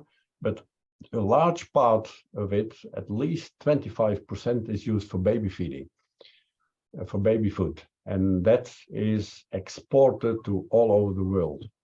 So if you look back at the structure when the dairy goat industry started, it was local production, local selling, etc. In that 15 years, that milk processing has been organized more and more professionally. And I think in the market now, from the 7 milk processors, there are, I think, 3 that have together more than 90% of the market. Thank you. Well, there are no further questions. So, Piet, it seems that you and I have to go on another diplomatic adventure together now to link up Cabrito and the Dutch small ruminant services, or the goat industry. And I want to thank you for your fantastic talk. And we're now going to take a break, and there will be a video run of Hipra, one of our main sponsors for this event. So we will reconvene here at 1:45 UK time, 3:15 Europe time for our European colleagues, and 3:45 for our Israeli delegates. And thank you very much, and see you shortly. Thank you. Bye-bye. For those of you that have worked with Hipra before, you'll know we pride ourselves on supporting the preventative medicine aspect of animal health. Prevention is the future of a more productive, efficient, and ultimately welfare-friendly farming industry, an opinion I know will be shared by those of you that have signed in today, which is why Hipra are proud to be one of the sponsors of the Dairy, Sheep and Goat Conference 2022. Now, whilst this is a pre-recorded presentation, I'd like to take a moment to remind you that one of our Hipra technical service vets, me, Matt, will be in attendance should you have any questions. Equally, as usual, feel free to contact your local Hipra rep after today if you want any further information on what we've discussed today, or any of our other vaccines for that matter. Today we're going to take a moment of your time just to highlight our small ruminant vaccine range. We have Amiva, our inactivated Chlamydia abortus and Salmonella abortus ovis vaccine, and Vimco, our sheep and goat mastitis vaccine that can be used to help control the impact staffs might be having on particular farms. So, despite years of vaccinating, enzootic abortion remains a major cause of abortion within the UK.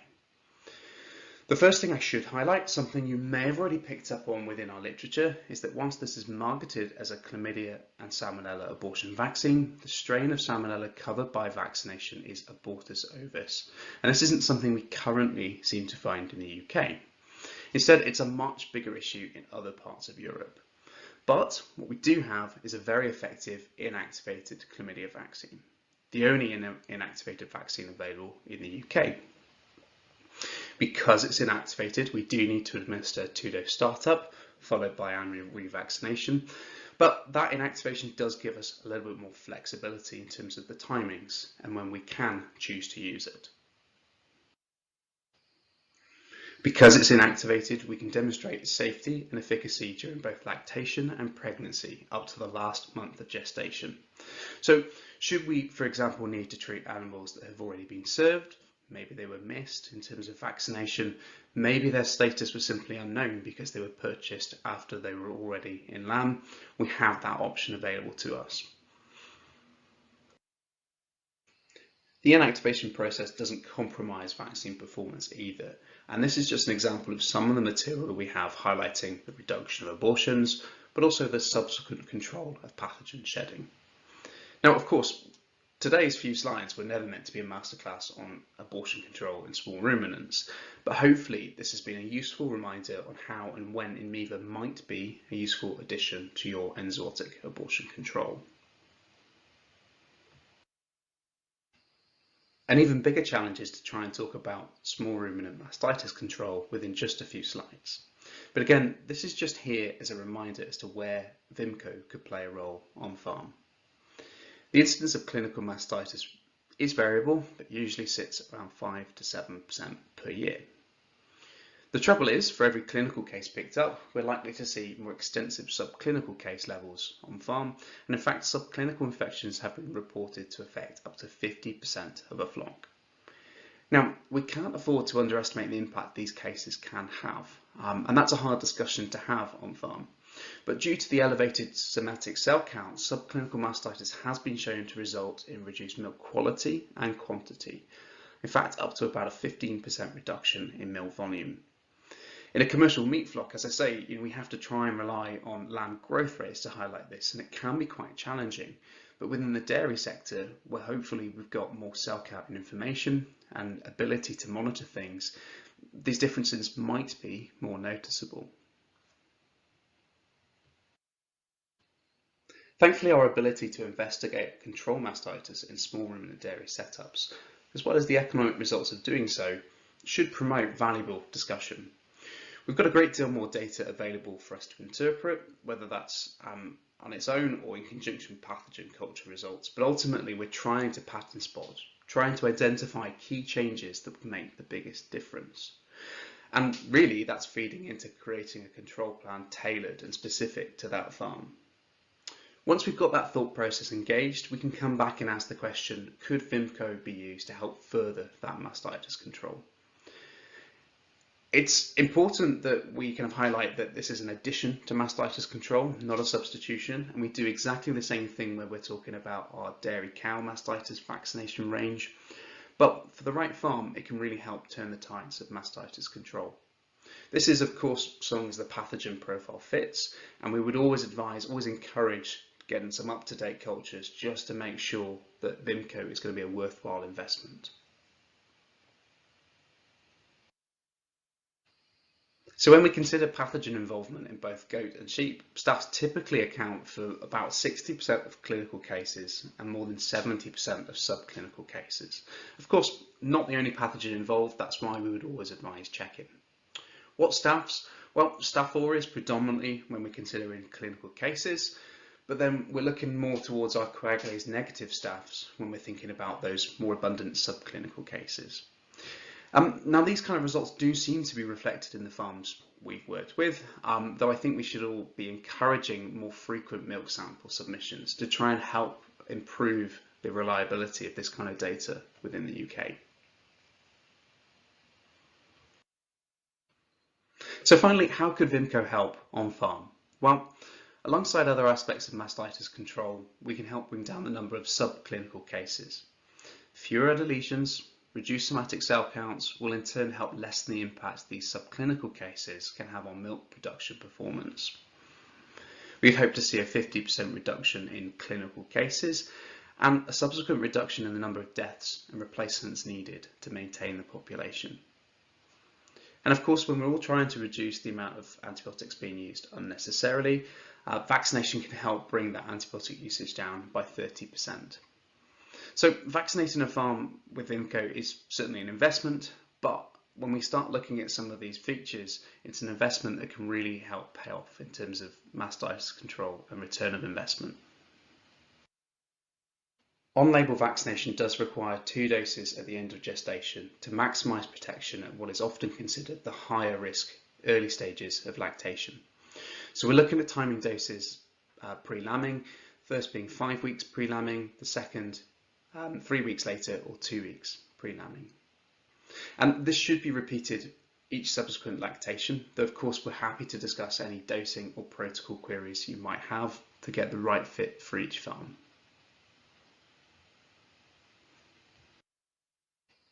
So thank you for your time, everyone.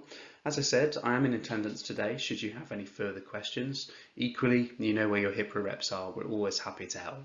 Thank you. Right, welcome back everyone after that very swift break. Sorry, we're running a few minutes behind, so we thought we'll crack on and get started on time.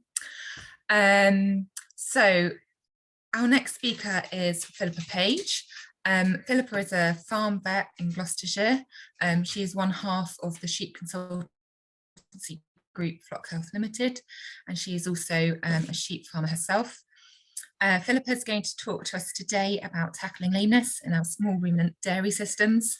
Phillipa informs me she's recovering from a chest infection, so bear with her, she has a coughing fit mid-talk. Over to you, Phillipa. Okay, thank you, Jo. Yes, if I have a coughing fit, you can have an extra break or something, so that's not too bad. Right, can you hear me okay? Yeah, we can hear you fine. Okay, great. I'm just going to share my screen.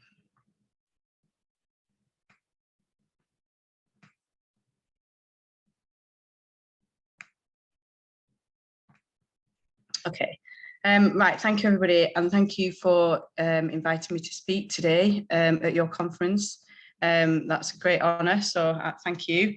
And I'm going to look at tackling lameness in dairy and sheep and goat systems.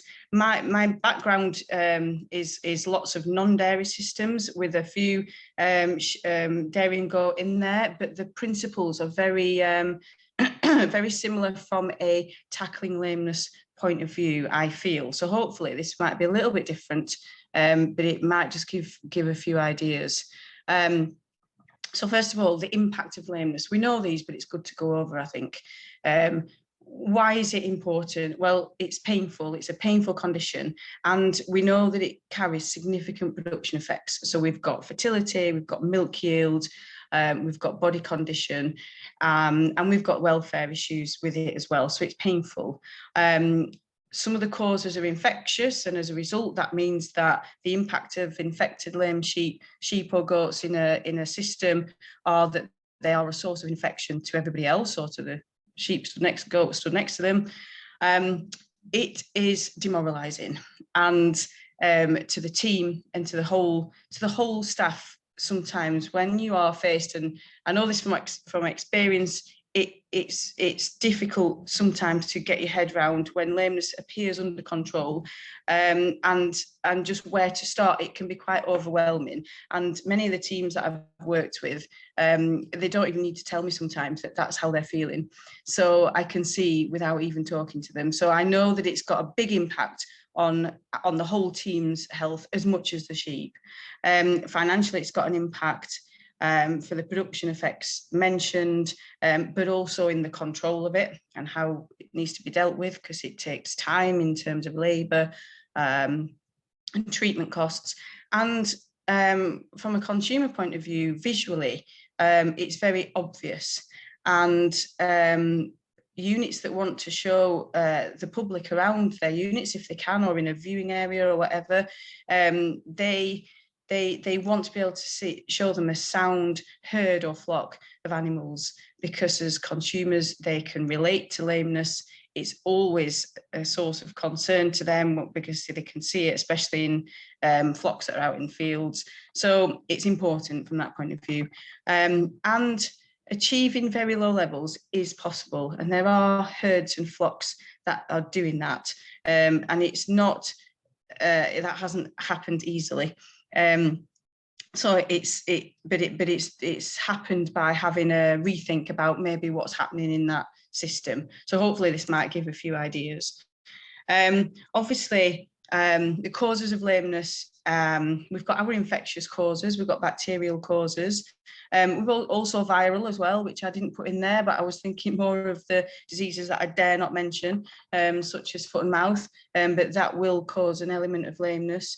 We've got environmental causes, which we'll expand upon, and we've got nutritional causes as well, relating to imbalances sometimes in the levels of forage and carbohydrates that we're feeding, and an element of laminitis and acidosis with that. So reasons that are causing lameness in these systems, which it's difficult to avoid sometimes because of the nature in which we've got our in which we're keeping these animals for benefits, for other reasons, for other health reasons, and in order to manage them effectively. But at the same time, when we introduce something infectious, or when we put all those animals together, we're starting to deal with disease problems which very much relate to feed.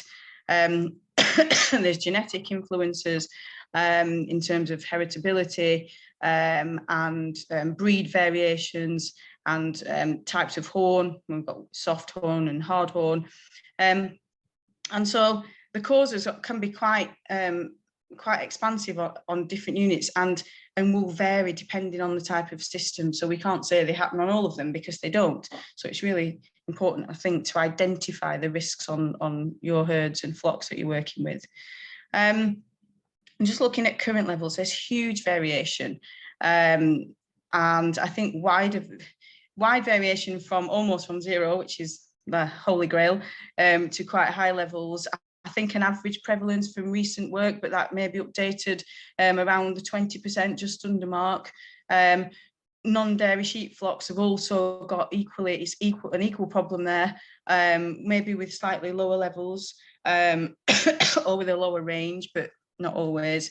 And then in our non-dairy flocks, infection would be more of a cause compared to the environmental factors that we face when we're inside on these systems. So I won't dwell too much on these, but and we could almost do a talk, I think, on all of these different etiologies of these different infections.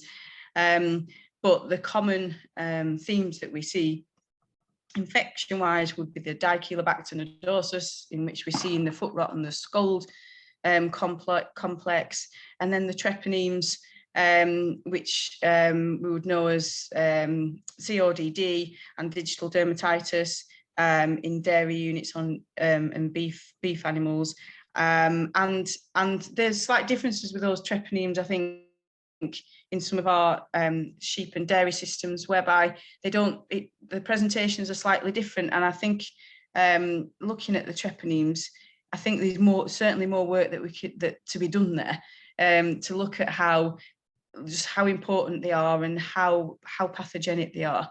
I think there's been some work done there in non-healing white line lesions where we've isolated, and the references that I've mentioned there, we've found treponemes in there, but how the significance of them and the start of that lesion has been quite difficult to establish. So I think loads of work still to do, which is very exciting, but not always that helpful for us when we're trying to deal with things. But we know, and more and more, hopefully, more and more information we'll be able to look at that as we go forward. And then environmental, we've got the changes to that interdigital, that skin barrier. So we've got the natural protection there. We've got the natural skin surface, wants to do its job, can do its job under normal circumstances.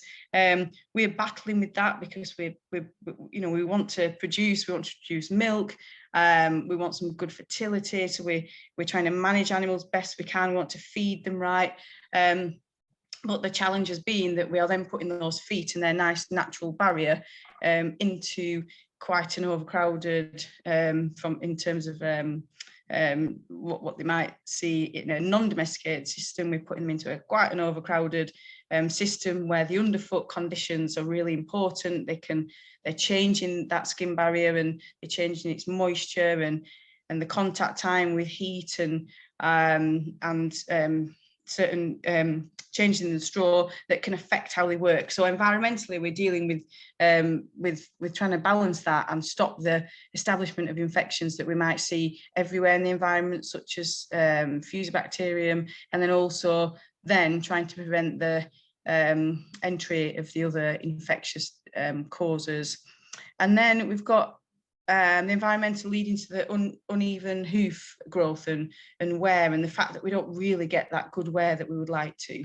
And it's a big reason for lameness in our dairy units, because they're not able to wear naturally because of how the environment we've got them in. So that prevents big challenges for us all. the staff as well as the goats, trying to deal with that, leading to a bit more white line lesions, and then the establishment of infections there, and then abscessation in some cases. Nutritionally, we've got chronic laminitis, as I mentioned a bit earlier. We've got those changes that are happening in the hoof when we've got goats that are on quite protein-driven, energy-driven diets, where we're trying to get yield, we're trying to improve yield.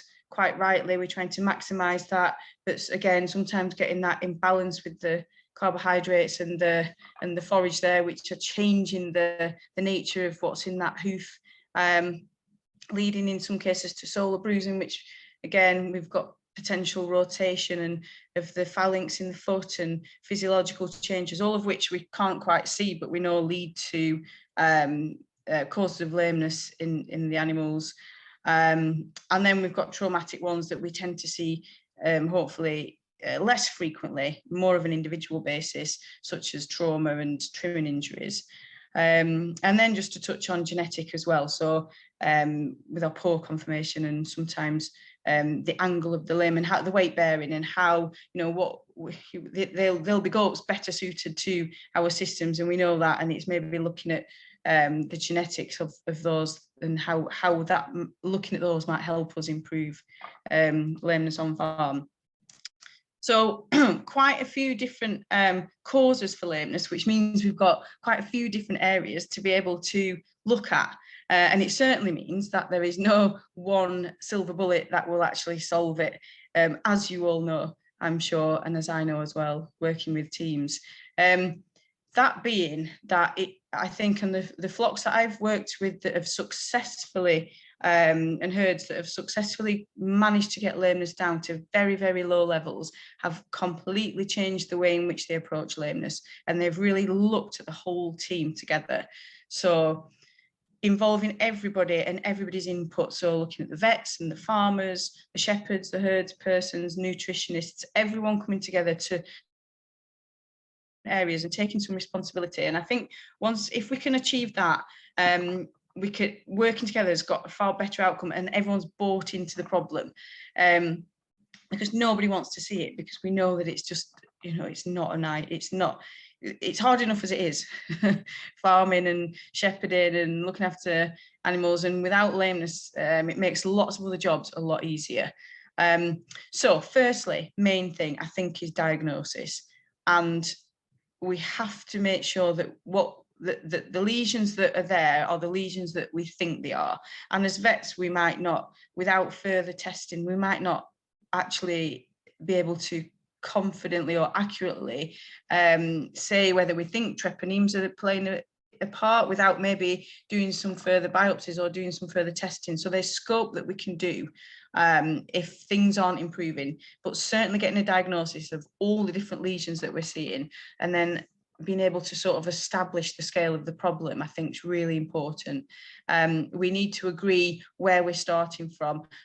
We can lameness score them, and we can monitor how many how many are in the group, and what kind of mild, moderate, severe lameness we've got can be quite useful. But I'm wary of getting hung up on certain things.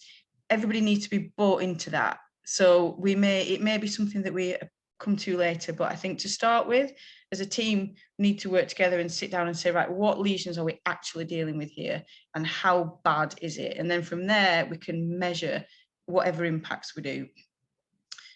We've also got to be able to record that. However it is, it doesn't have to be electronic, it could be paper-based, it could be however the team agrees to record, because if somebody doesn't want to, or they've not bought into that, then it likely might not get done on a certain day or at a certain time. So really important that we work out how we can record what we're treating, how we're treating, and what lameness is. It might be that we take pictures and that we have like a WhatsApp group, which sounds quite sad, but can be really useful. A WhatsApp group for the lameness conditions, and everybody in the team's involved, and everybody takes pictures whenever they investigate a cause of lameness, and the picture gets put on there, and then a discussion is about it. Or we've just got that and we've got the date, and that can be really useful. So it's just little ways that we might be more likely to record things could be useful. And then identifying the risk factors. So every farm has got different issues. So we've talked earlier about the causes of lameness, infection and infectious causes being an important cause, but some units don't have foot rot, they don't have Dichelobacter on those units, and they don't have the treponemes, in which case we've got other risk factors that could be causing lameness issues on that farm. So it could be that it's the environmental conditions, it could be the frequency of foot trimming, it could be whether the frequency of bed in the yard. So identify where the risks are on that unit, and they'll be all different. And I think as vets, we need to appreciate that some will appear more important than others to the team, and it's focusing on what the team decide, as well as our input to help bring it all together. And then we can discuss a plan. Now, I've put on there the discussion of a current plan and then the development of a new one, being that if we are tackling a lameness problem on a farm that doesn't seem to be going away, it's a good idea to look at what the current plan is and decide that there is something that needs tweaking or something's not quite working on that farm, and so then we need to develop a new one. So that's what there's a phrase, don't keep doing the same thing over and over again if you're not getting anywhere. And I think that's really what we need to focus on, not accepting a particular level and working towards another one.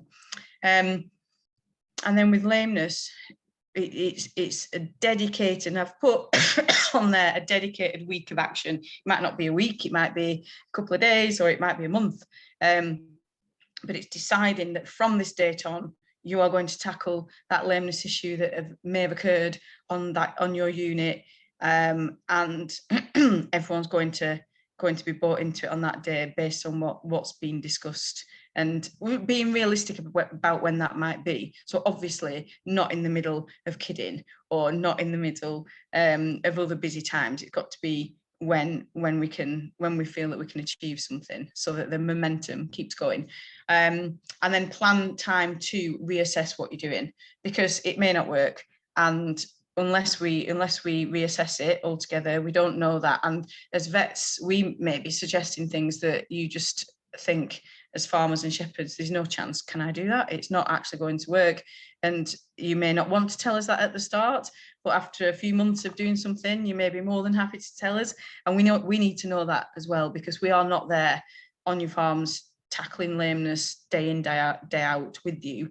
We are merely providing some guidance and together helping to come up with a plan. So certainly it's important that we get that feedback from all sides. So I've just put on there, so I'm quite familiar with working with the 5-point plan, and this really is well established in non-dairy systems, and I'm sure you do this in some shape or form, but I thought for today it might be quite useful just to look at it visually, what's on the screen there, and then go through with that in mind, go through that as how we might tackle lameness already on farms.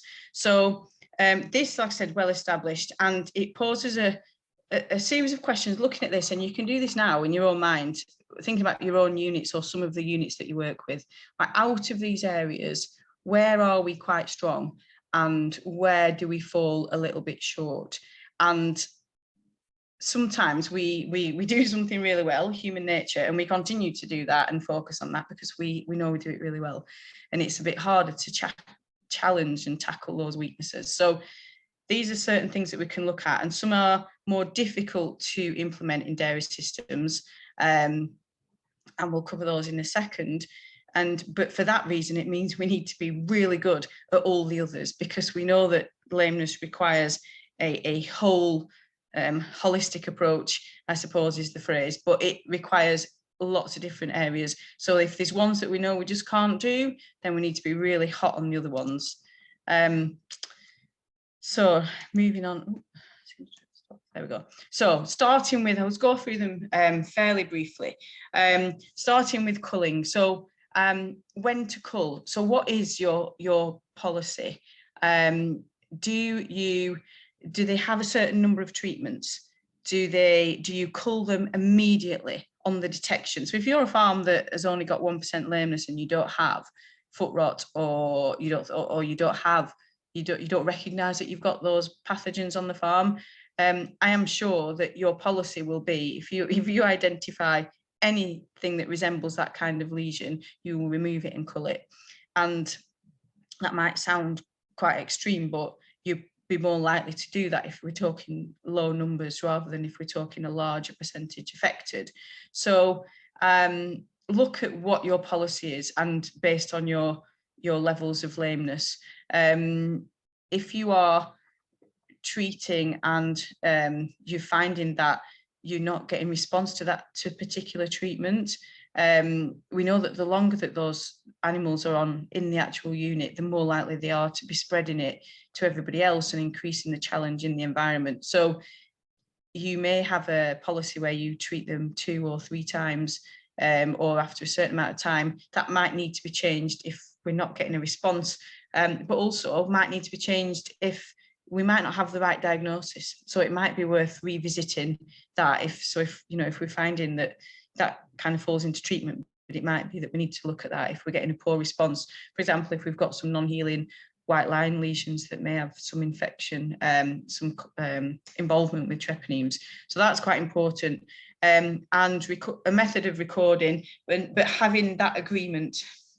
Again, going back to the whole team approach, if we've got somebody who doesn't quite agree with the cull policy, it's unlikely to be successful. So that needs to be decided, or a compromise reached at least. But certainly it will vary depending. I know it will vary very much depending on the levels of lameness that you've got. But it's worth remembering that infected animals certainly are more of a risk to everybody else. Those that have got poor limb conformation are likely to be suffer from overgrowth and hoof deformities more frequently, out with your normal frequency of trimming, and they are just problems that are taking up a lot of your time when you could be devoting that to everybody else who's quite healthy in the rest of the flock.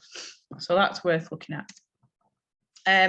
So avoiding spread of infection falls into a little bit removal of lame animals, slightly into the cull possibly, but actually for removing to treat as soon as possible. So having the treatment group, if possible.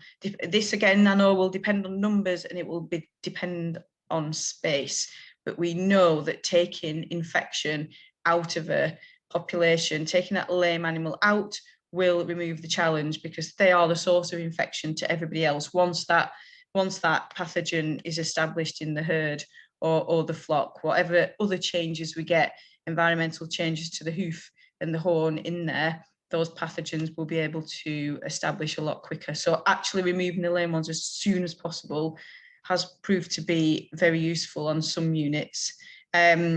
Improving the underfoot conditions. So this is a photo here where I'm not sure if you can quite see it, but there's a concrete plinth or pad that the goats step up onto to feed, that's goat length, and that means for that period of feeding time, they're sort of standing on hard standing, so there's a slight bit of wear as they get up and down onto there, and it's taking their feet out of the normal straw bedding for a certain period of time as well, which on that farm proved to be really useful. So that's avoiding spread slightly. There are uses of products like powdered lime that can be used, that's been used on some units, just trying to avoid the propagation of that infection, and foot bathing as well. And again, foot bathing can be very useful. I think it depends upon the system and it depends upon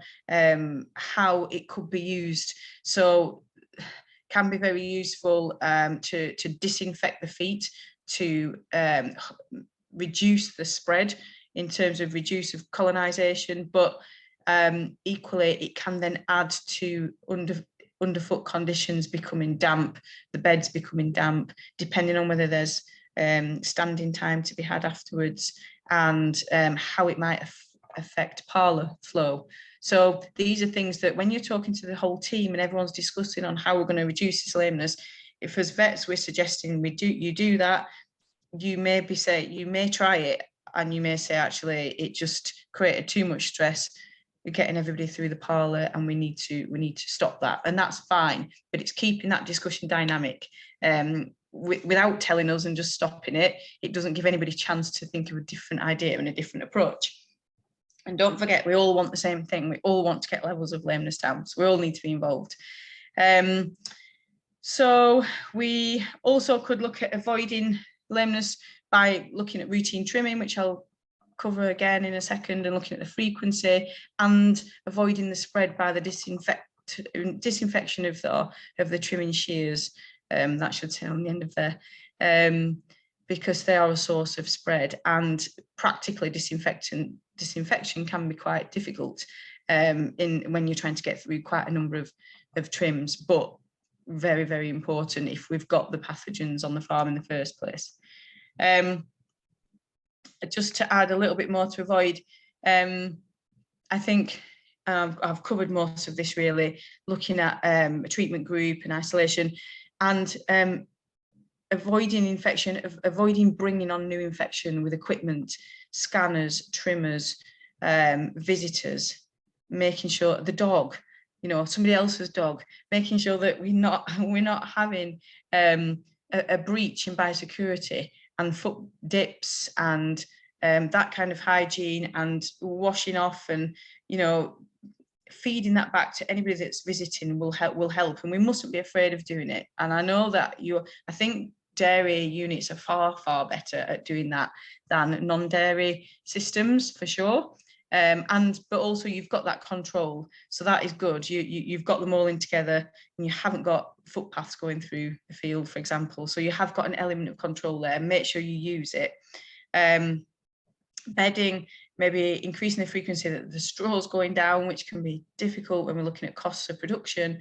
It could be a trade-off, but it might be a trade-off that actually affects lameness incidents. So we've got to be able to monitor that. If we don't monitor, we won't know. So making sure that we record all these different changes, whether we reduce frequency or increase it or change the type of straw, all of that couldn't be really useful. So the more we know that's written on a diary or something, calendar, the more we can use that information. And there's such tiny things, and I think I cover it later, but these are little tiny 1% things that if we can improve them by 1%, that is a huge impact across the whole flock or herd or unit or system. So tiny things by 1%, always good to look at.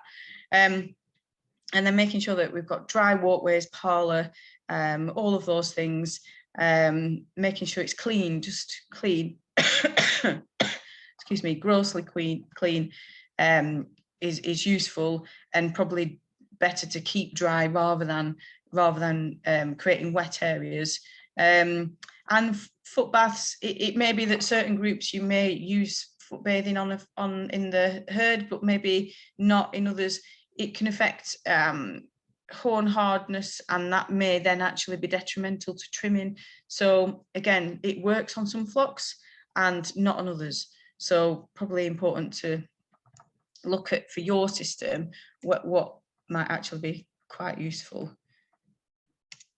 Right, this was just something, this is from Emily at Synergy. And I've stolen it off her, but I'm crediting her because I love it. And it's just to give you an idea of what's going on, and it relates to a sheep flock, obviously, but we can pretend that these are goats. And it's just looking at what might be happening and who we've got in there. And we've got the ones that have got the white ones that don't have any lesions, they're completely sound. And then we've got those animals that have got a lesion, but they're actually sound. And I'm talking more infection here, I suppose, but we wouldn't notice them. And then we've got some that have just got that interdigital infection, those blue animals there that have got some scald lesions that are just the start of. Some that have then gone on to get full-blown foot rot, and then some that have also got cod, and some that are just chronically infected. And left in situ, they will spread it. And I know that it might not be easy to remove them, but it may be that crucially that's a pivotal point in actually getting a lot of lameness down. And I think I said earlier, we need to tackle it and maybe have a week of tackling lameness. It may be that involves creating an area where we can actually remove lame animals and keep them there separate as soon as we notice them. The beauty is that you're able to see them far more frequently than in non-dairy systems, so you can pick them out as soon as they go lame. And I'm sure you do that already, but it may not be. It may be something that you've discarded in the past as being possible, but if the lameness issue is still there and other things don't seem to be happening, it may be something that's revisited and getting them out into a treatment group. Quarantine, it goes without saying that any new stock that arrive on farm need to be completely kept separate. And the breaches in crossing over, for not least for all the other diseases that we don't want to buy in, certainly lameness and infectious diseases of the foot, really important. And if it means inspecting the feet of every single animal, then so be it. That could be a whole day well spent. If you pick up a lesion, if you pick up foot rot, if you pick up a lesion that resembles a treponeme, that could be really crucial in the future lameness levels in the flock. So certainly worth doing, and looking at any new sires that you buy in there to inspect them, and looking at their conformation as well could be quite useful. So yeah, so treat, put an emphasis on that, and I'll talk about quarantine a little bit, how it's dealt with in other systems, but certainly very important. I know you know it's important, but certainly for feet, the emphasis and transferring infection between the new stock and the group and the home flock has got to be. There may be members of the team that don't quite understand the importance of it. So I would say make no assumptions, a bit like I'm doing today, making no assumptions that everyone's on board with everything, because staff turnover can be high on some units, and it just could be that one member of staff didn't fully appreciate the risks. They didn't have time to have a chat before about everything, and didn't follow good foot dipping protocols or whatever, and actually then brought on a problem into the main flock. So really important to go through. A few challenges to dairy systems, I think, compared to non-dairy systems. A lot of that is related to treatment, as you know, and I think we've got the issues of milk withdrawals and licensed products, which can be really problematic, and the costs associated with them. Clinically affected animals need some kind of treatment.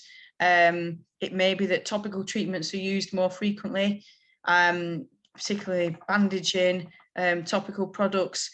If they aren't resolving issues quickly, I mean, it's a case of looking at the lost time in which, or the deterioration of that foot, using something topical, bandaging, versus actually using an injection to try and resolve that infection and the milk withdrawal. There may not be much in it.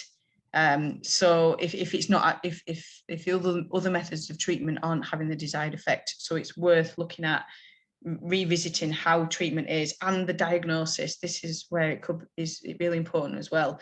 That needs discussing with your flock and herd vet to be happy with what you're using, the dose rates, how it's delivered, and so on. And then recording those patterns of infection, and recording if it doesn't seem to be working and the response that you're getting isn't what we need. Something needs changing, so something is not working. And it could be something really simple, so it's worth revisiting what you're doing already, and I think making sure we've got a good and a fairly accurate diagnosis if we can. Trimming, so essential in dairy systems because they can't wear naturally, and also they're on high planes of nutrition, very protein-driven diets, increasing the speed of growth, and obviously, they can't wear normally. So certainly important. Some breed differences with the horn colour, so white and tending to be softer than the darker horn. And I think the importance of keeping on that system. So some farms where trimming for staff reasons, we know that staff is a big issue in our whole agricultural industry, not least in the dairy, sheep and goat industries. But keeping skilled staff can mean that trimming may be a job that gets pushed back or doesn't get done for that particular point in time, and that has been linked on units to an increase in lameness. So if we know that they need to be trimmed every 4 months or every 3 months to keep on top of the environmental effects of lameness, then that almost needs to be a non-negotiable. And it's important that everyone agrees with that and decides that that's what they need to try and stick to. If that means getting in a trimmer to come and do that, if the staff aren't there, or getting other staff in so that the skilled staff can continue to do that, I think it's really important and easy to say, but difficult and obvious. But sometimes the first thing to be put to one side because of the time taken. But we know the impact if we aren't able to trim, and we know the changes in the hoof horn and the softening and the separation, and then what that then goes on to lead to. So really important. And the hygiene actually again needs to be revisited. I've got a reference there where we've been able to recover treponemes on gloves and foot trimming equipment. So we know it's a sort of source of spread. We know that the clippings are a source of spread. So that's very important, I guess, and needs to be reiterated when we're looking at the trimming part of treatment. I've mentioned vaccination, and a bit of a cop-out to say discuss with your vet, but I think, and the drugs, I think it's very farm specific. It depends on whether what levels of infection we've got there, and how important we think. I know that infection is important, obviously it's an important cause of lameness, but are there other areas of the 5-point plan that we could first look at before thinking about whether we need to use the vaccination? And some herds and flocks may go down that route, but I think it's part of the 5-point plan, but it would need some further discussion, because vaccination, as we know, in the event of high challenge or environmental challenges, it will never be as effective as it can be. So we do need to look at all of those other areas, and it's definitely not a silver bullet. In non-dairy systems, farmers tend to sometimes view vaccination for foot vax as the actual be-all and end-all. They can go and kick back, go on holiday, never have to look at the sheep again, they'll never go lame. And obviously it's not the case, because they still need to treat, still need to isolate, still need to avoid spread. So it needs to be part of that plan, and it can be useful on some units, but certainly because it's off license and we haven't got the data to support its use in goats, we probably need to look at all the other areas first. This is just some work that I did with my colleague Fiona this year, and it's on non-dairy systems, but I just thought it was quite useful, and it'd be actually really useful to do on some goat and dairy systems, I think, and looking at how they use that 5-point plan. And so we did a series of meetings. We had 80 farmers that were in our discussion groups across a series of 3 or 4 meetings. And we went through the 5-point plan just as we've just done, but in a bit more detail, because we've had a bit more time. And we talked about all the different areas. And farmers were quite good at avoiding spread and culling for lameness, but they were quite poor at quarantining So creating a treatment group and also quarantining new animals that were coming into the flock. They were less good at doing that. And also they were less responsive to treatment. So treating either ineffectively, not getting a diagnosis, not using the right dose rate, and not treating quick enough. So either trying something else, foot bathing or topical treatments before maybe using an injection, in which case that led to spread and still not a reduction in lameness on the farm. So that was quite interesting to do. It was done quite crudely, but it was quite useful to see for us where we could focus, and for them where their weak points are. And before we did this, they thought they scored quite well on all 5 different areas. So it was eye-opening for them, and to make them think about, yeah, actually, what could I do on my unit that I could change?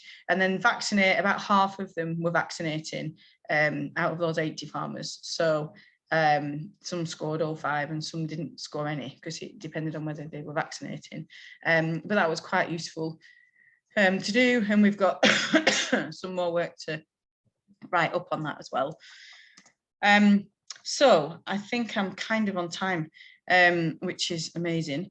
In summary, I think, like I said, there's detail in all of those different things that I've covered.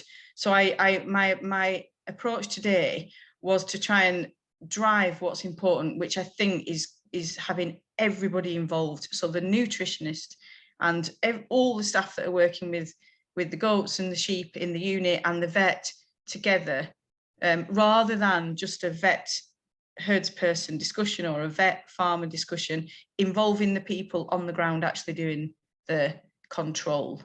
And that will drive success, and ensuring that everybody has got a commitment to reducing levels, which sounds silly, but everyone's got a different acceptance of lameness. And so it's, again, it might be finding a compromise within that team and then changing that level again.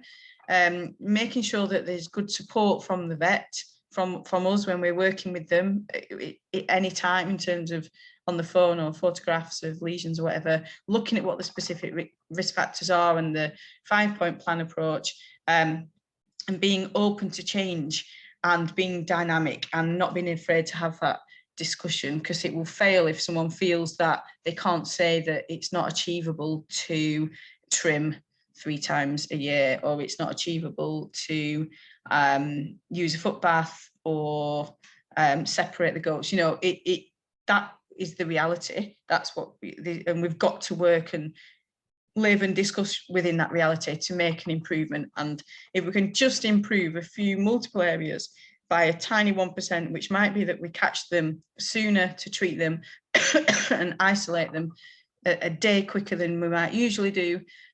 We use gloves, we reassess the trim and how people trim, and maybe do a course on that, do a trimming course, or get somebody external in to go through that again to make sure that we're all happy. Those tiny little improvements hopefully will lead to an overall gain, which is a reduction in lameness, which is our aim. Few references there, and I just wanted to acknowledge Charlie Whitehouse from Bradley Farm, Fiona and Emily, colleagues that I'm sure you all know that I work with. Thank you. Great, thank you, Philippa. There are a couple of questions coming up on the chat. I think one of them you sort of answered as you've gone along. So the first one is from an anonymous attendee. What lameness scoring system are you using, and is there a validated scoring system in the UK?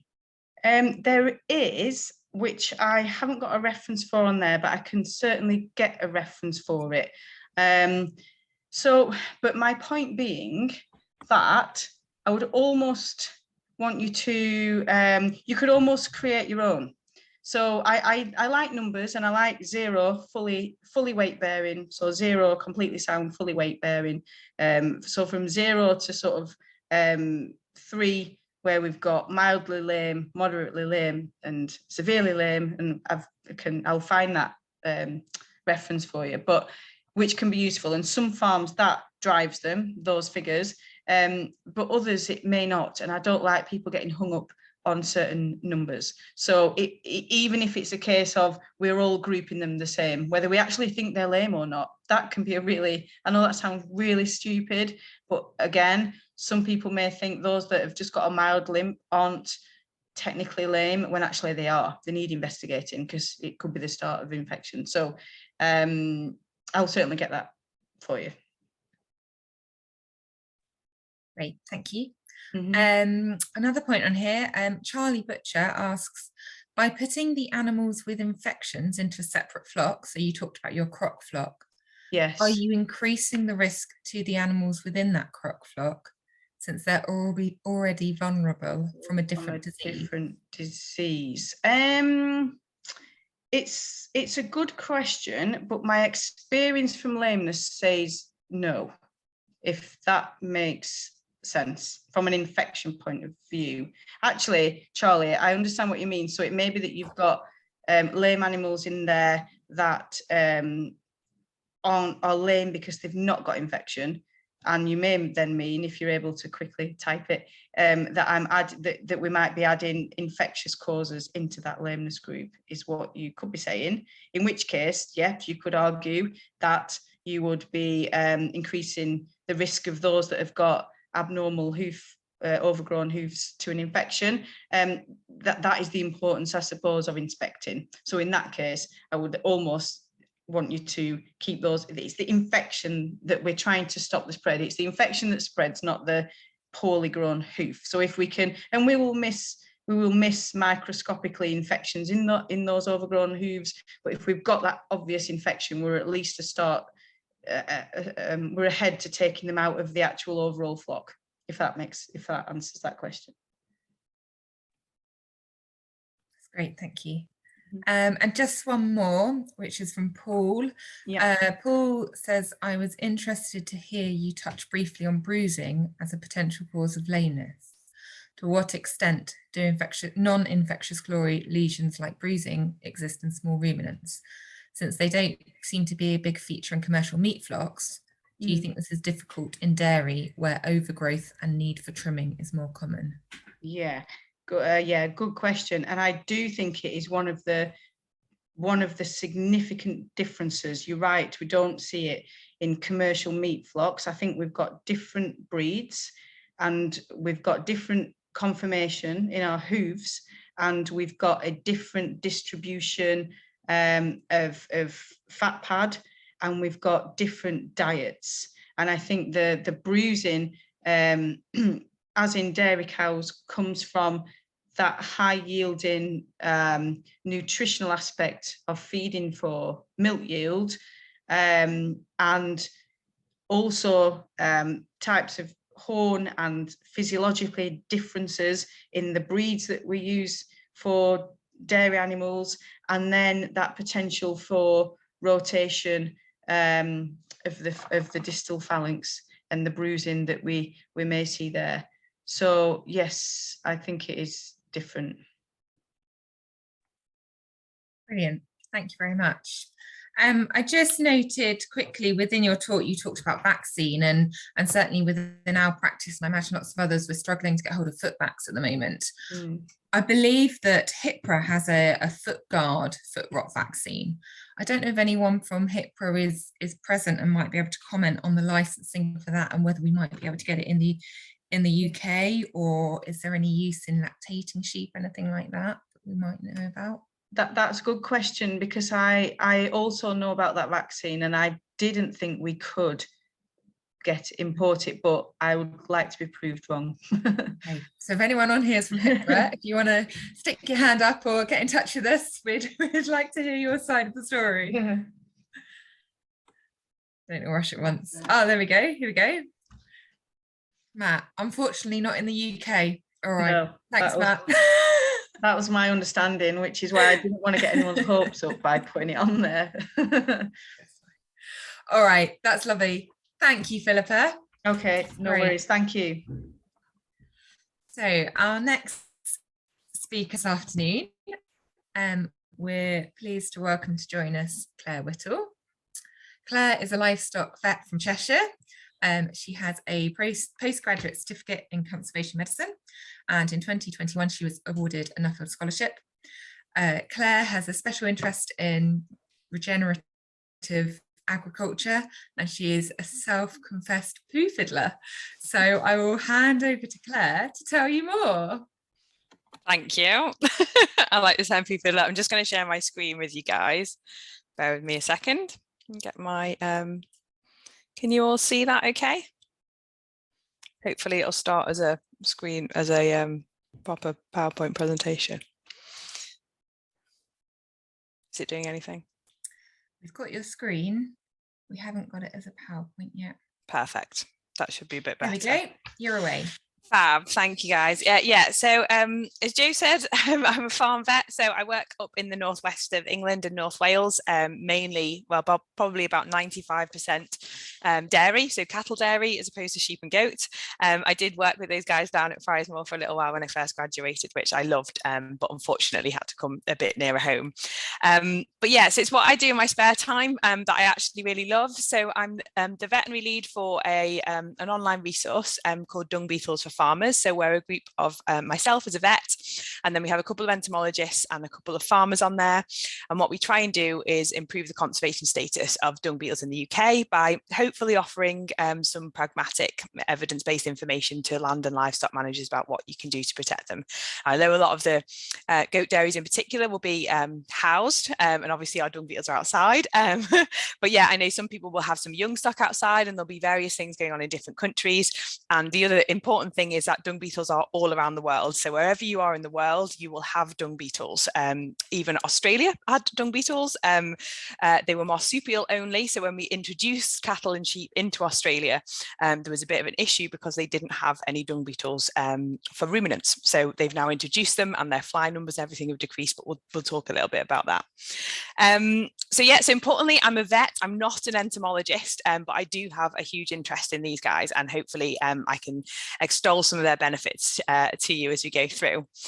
So I'm going to talk to you guys a little bit first about the poo ecosystem and how important that is, and then hopefully a little bit about dung beetle identification, particularly here in the UK. But as I say, a lot of them are very similar around the world, and then some of the benefits that they provide for farmers and obviously for our livestock as well. Some of the threats to them and what we can do from both a vet and a farming perspective as well. And I'll talk about the PAT approach as well. So yeah, I do tend to talk in cows sometimes, so I do apologise for that.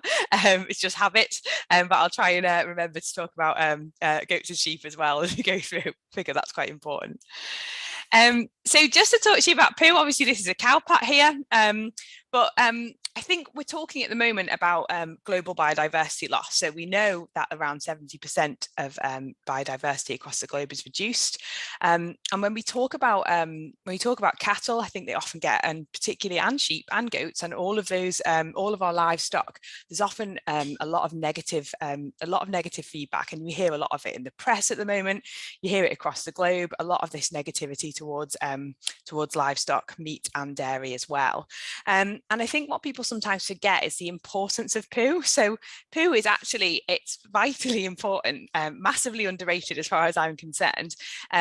And there's lots of different things. We talk about poo a lot as fertilizer. So obviously we know the benefits that it brings in terms of fertilizer for our soil health and for our plant health, but we often don't think about it as actually as a home. So we think about it as a home for the amount of insects across the globe, really. And there's lots and lots of different insects in poo. Now, as a vet, we've always talked about the parasitic flies or the parasitic worms, the things that cause problems in our livestock, but there's also lots of beneficial bugs in there as well. So we've got our dung beetles, and I'll talk about some of the benefits that they provide. We've also got things like predatory flies and predatory beetles, and there's lots of things going on inside a single dung pile. We find more earthworms under poo pats, and particularly under poo pats which have dung beetles in them, which is an interesting relationship that I wish I could explain more about, but I don't really know. And there's also lots of different types of fungi. So In the UK as well, we have over 300 different types of poo-loving fungus, which is massive. And that's just the fungus that's literally found within those poo piles. Now, there was a chap in 1954, a chap called Lawrence. He actually looked at how many insects could be supported by a single cow pad. And what he found was it was up to 1,000 developing insects. So if you think every day there's probably a cow pad has 6 or 7 piles of poo a day that remain undisturbed, as in not trampled in, not knocked around, that's the potential to support over 2 million insects a year.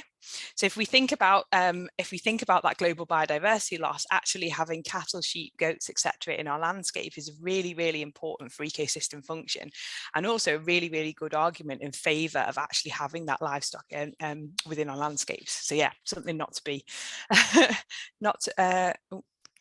sorry guys. Trying to flick through here and it's just not quite working. There we go.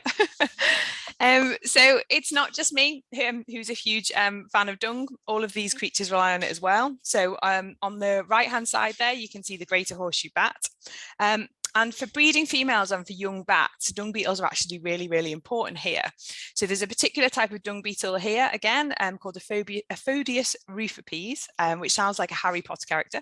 But he actually flies at dusk. So that's really important for those horseshoe bats, and they're an essential food source for the growing bats. And they actually have to have that food source within 4 kilometers of their habitat. And what we actually find is you have more of those bats in areas where there are livestock, because they need cows and sheep to be pooing quite close to them in order to get those dung beetles to fly at that time of night. Really, really important. And there's lots of species of fly that also breed in poo. So there's not just our nuisance flies like we discussed, there are others. So corvids, our red-billed chuffs, things like that, they will dig through the poo to find fly larvae to eat. Curlew, for example, there, and they love to dig for dung beetles as well. And then we get our swallows and things that fly above our cattle that pick off the flies that have hatched from their poo. We get cattle egrets that follow cows as they disturb insects in the vegetation as well. And then we've got oyster catcher down there on the right hand side, they eat flies off the dung surface. They then actually dig into older pats for beetle larvae, and eventually even older pats looking for earthworms as well. So lapwing, godwit, redshank, they've all had dung beetle and dung fly larvae found in their poop. And then we've got a hedgehog there as well. So I don't know if any of you guys have ever actually seen a hedgehog poo, but they're absolutely beautiful. So I know that sounds a bit strange, but they're quite shiny, they're quite blue, and that's because of all of the dung beetle wings and wings of other beetles as well, the elytra that are actually found throughout those poo, those little poo piles. So if you ever see a very sparkly poo, it's probably likely to be a hedgehog.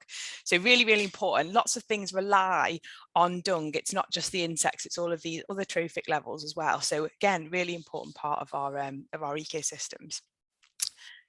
So going on to dung beetles in particular, and the reason we want to talk about dung beetles is because their entire life cycle is entirely dependent on dung. So what actually is a dung beetle? So in the UK, we have 2 types. We've got dwellers and we've got tunnelers.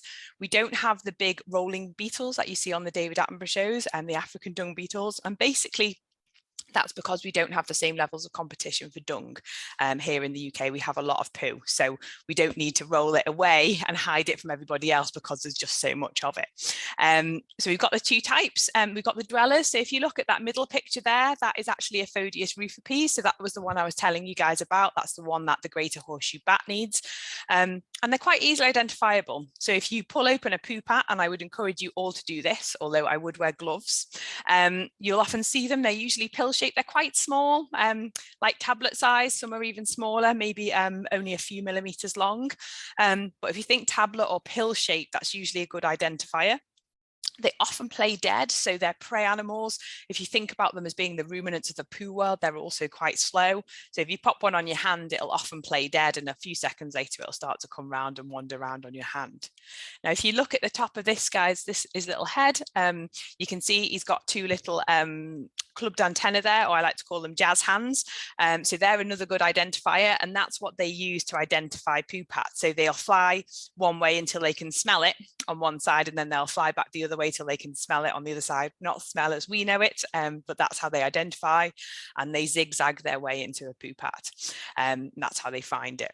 So the dwellers are exactly that. Their entire life cycle is completely in the poo pat or the poo pile, and we do find them in sheep poo, goat poo, alpaca poo, rabbits, anything you can think of really. There is probably a dung beetle associated with it. So as we said earlier, in Australia there's marsupial dung beetles, but they didn't originally have ruminant dung beetles.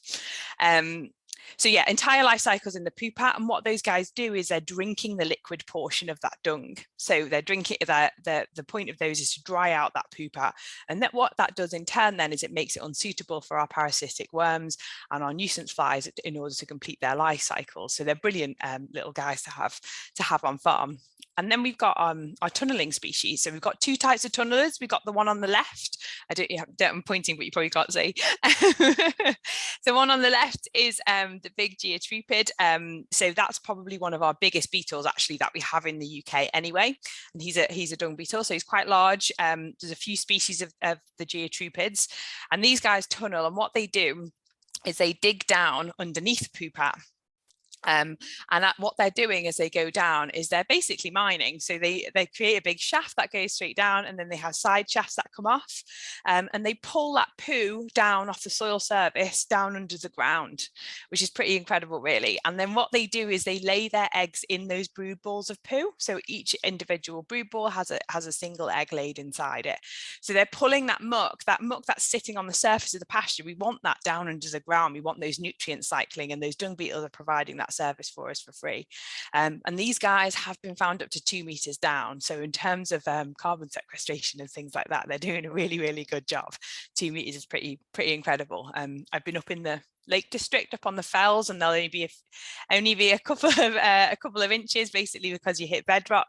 But yeah, as I say, found up to that depth. And the guy on the right hand side there, or potentially a girl, that could be as well, there is that's one of our Ontophagus. So that's another tunneling species. It's a lot smaller, but that is our true scarabs, our true scarab beetle. So when you think about this sort of ancient Egyptian depiction of a scarab beetle, that is effectively what they look like there.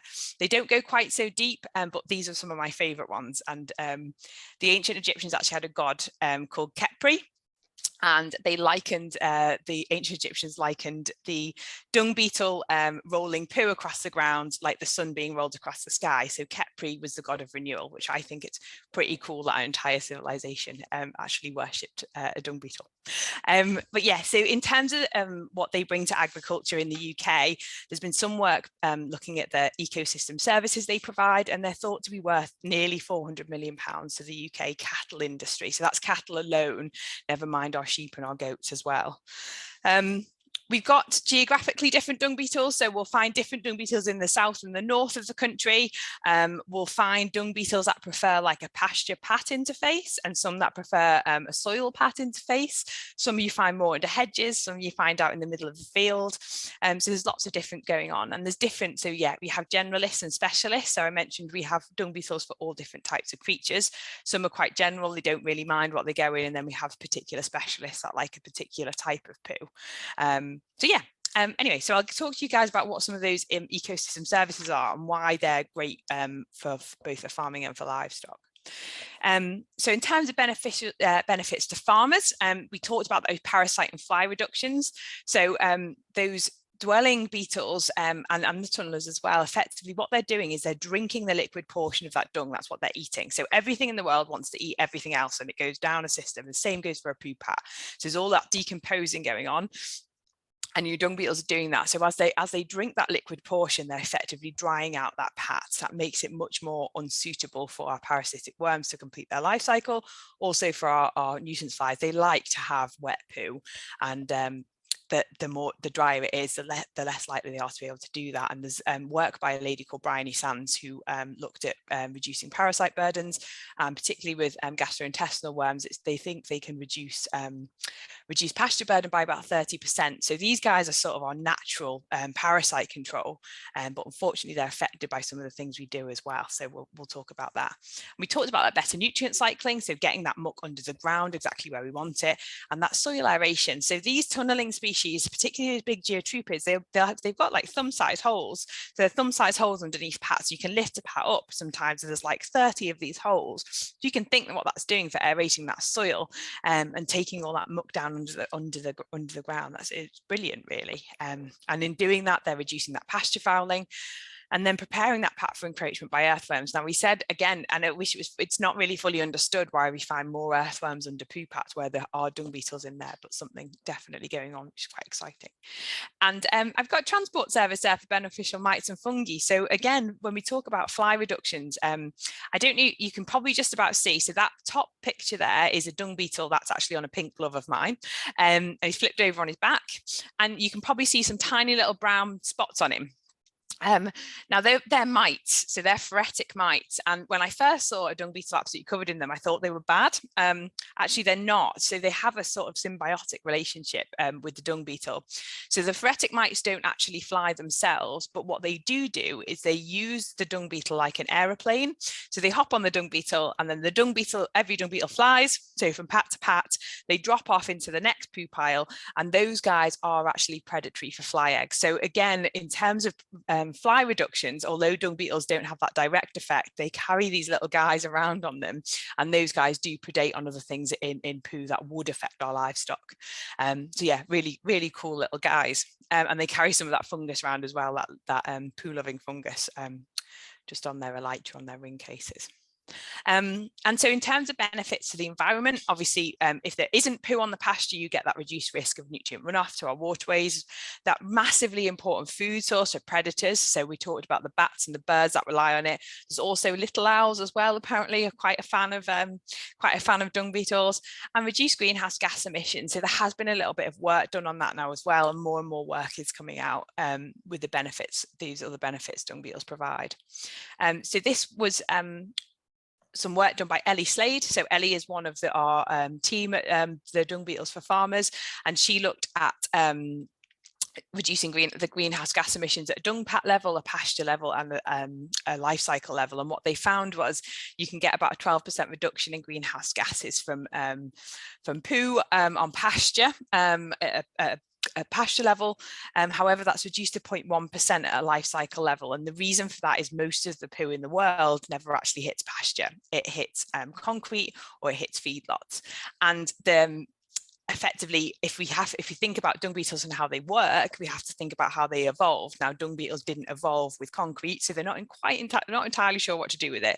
They don't really know what to do with feedlots. They developed with poo coming out of an animal's bottom and hitting pasture, and effectively that's how they work. So when we put animals into houses, they're not quite sure how to behave with that particular situation. So that 12% can suddenly be drastically reduced when animals are put inside. So yeah, this is the work that I just discussed earlier about Bryony Sands. So if anyone wants to have a look up, Bryony's work is always very interesting around dung beetles as well, and she's done quite a lot of papers, and particularly there's a few interesting things on ivermectin use as well in FYM.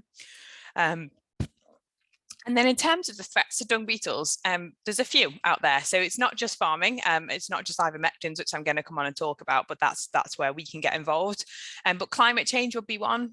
Also changes in land usage. So I've shown a picture of a housing development there, but whether it's housing development or whether it's a car park, if there's a car park where there was once permanent pasture and sheep, effectively that is direct habitat loss. And we're seeing more and more of that. So all of our anthropogenic changes, again, dung beetles don't know what to do with it. We've changed things and they're not entirely sure how to respond to it. And then any kind of soil disturbance. So for example, we talked about those dwelling species before, their entire life cycle is completed in that pat. So the next, they lay their eggs, get laid in there, and then they hatch from there, and then that's how the life cycle continues. So anything that disturbs the soil, whether it's harrowing or ploughing, anything like that as well, can effectively take out the next generation of dung beetles. And then we talked about those housed animals. So when we take livestock off of pasture, pop them inside, again, that has detrimental effects because the dung beetles aren't quite sure what to do with that. So I do say to people, and people laugh at me for saying it, but if you could put the dung beetles that are affected the most are outwintering ones, or are overwintering dung beetles, because effectively we house cattle, sheep, goats, etc. generally in the winter, if not any other time of year. So if you could put one goat or one sheep out once a week and let it have a poo, you might just save some overwintering dung beetles. And we have about 60 species of dung beetles in the UK, but about half of them are considered nationally scarce now, and a lot of these things in terms of agriculture and how are thought to be associated with it as well.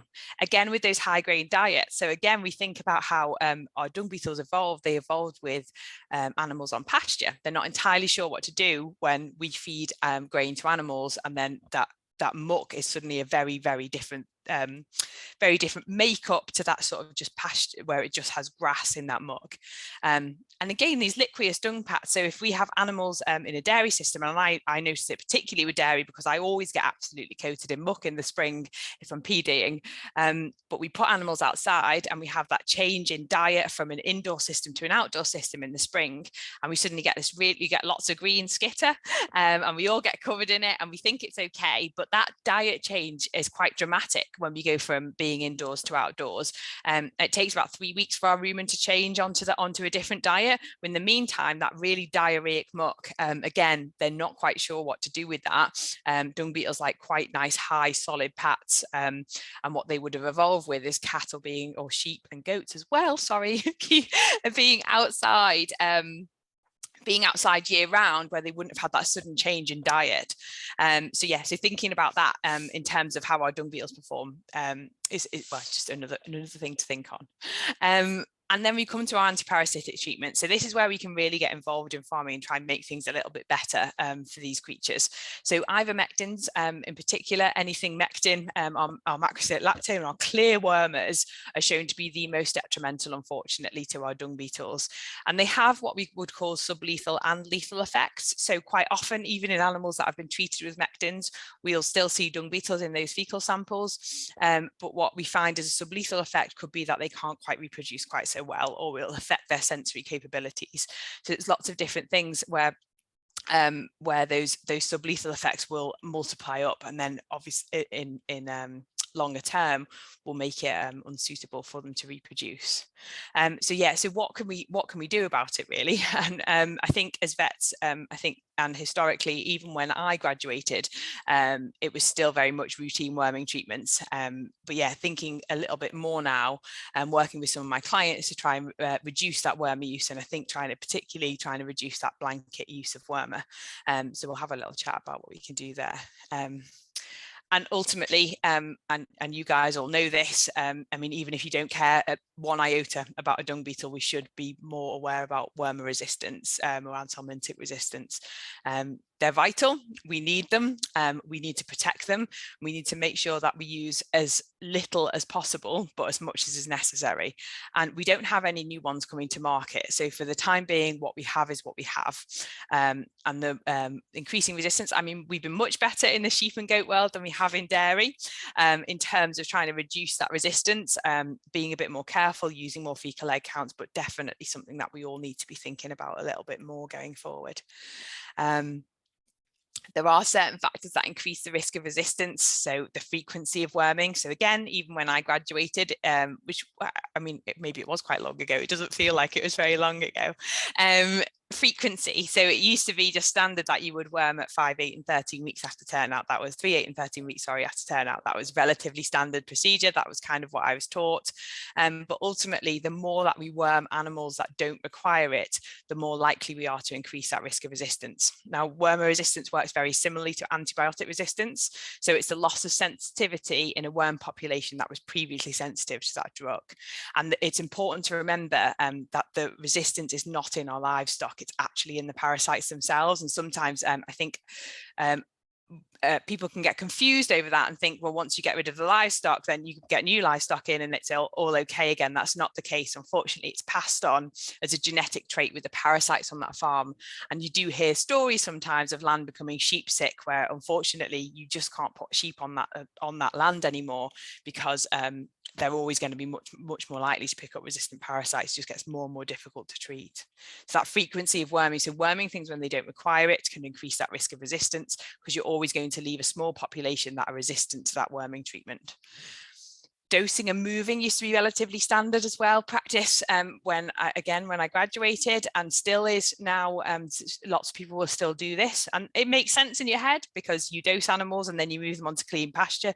Seems to make perfect sense, but the problem with doing that immediately is the only thing that it really hits pasture that's viable are going to be those resistant worms. So the plan now is, if at all possible, dose your animals, leave them on dirty pasture for a couple of days, and then move them onto clean pasture.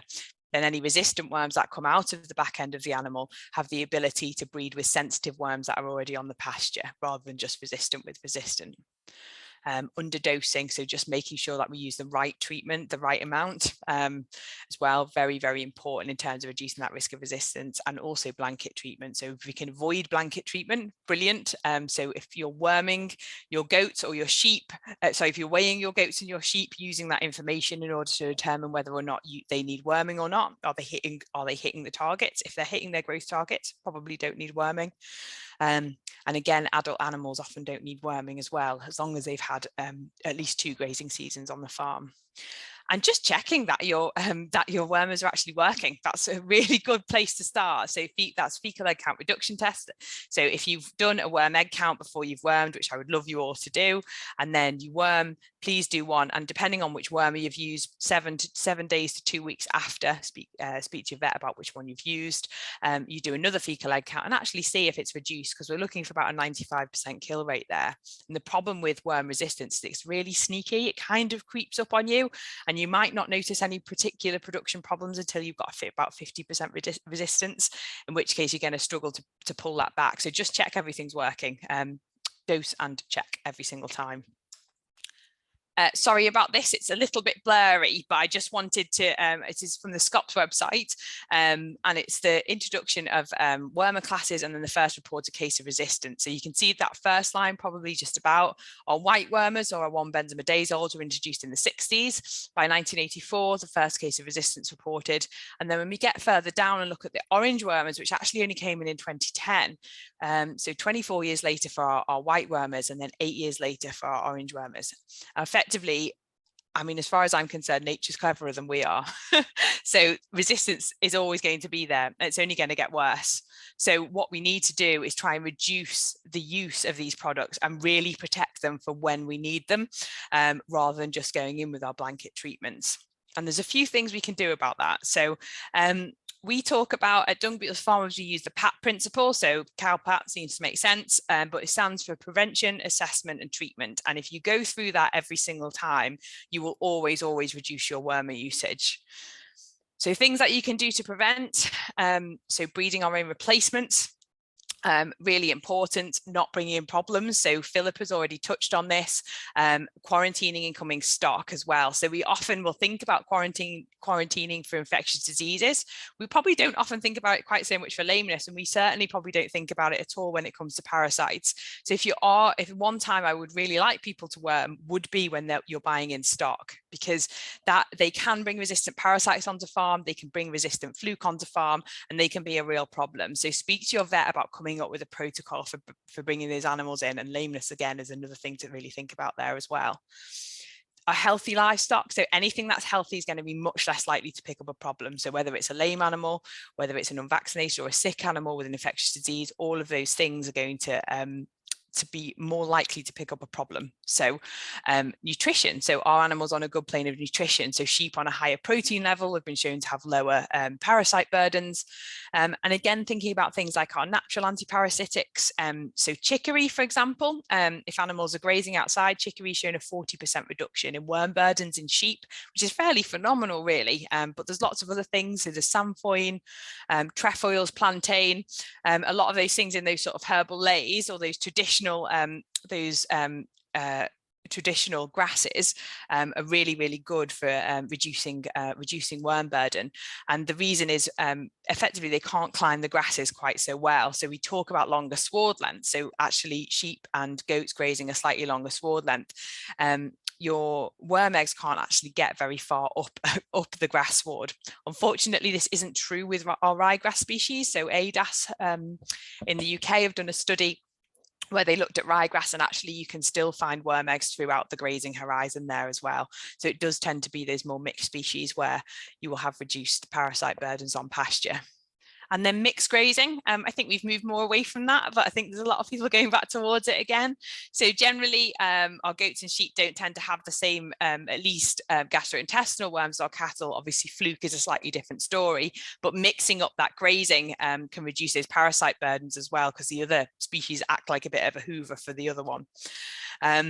Those regional warnings and forecasting tools can be really useful. So NARDIS have introduced some new ones now as well, where they're very, very focused on a very small area. So you can actually find out exactly what's going on in your area, at least in the UK.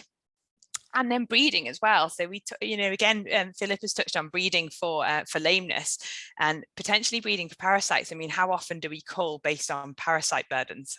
Probably not very often. Sheep and goats that get fly strike, for example, those animals should definitely not be bred from the following year. Historically, I mean, you could potentially argue even that maybe our flocks and our herds were potentially a little bit healthier. If those products weren't there to be used, our animals probably would have got sick and they may have died. And that would have been one where, culling those problems out would have led to more healthy and probably more resilient flocks as well. So thinking about that, I mean, obviously, yeah, if things need to be treated, treat them, but don't breed from them the following year.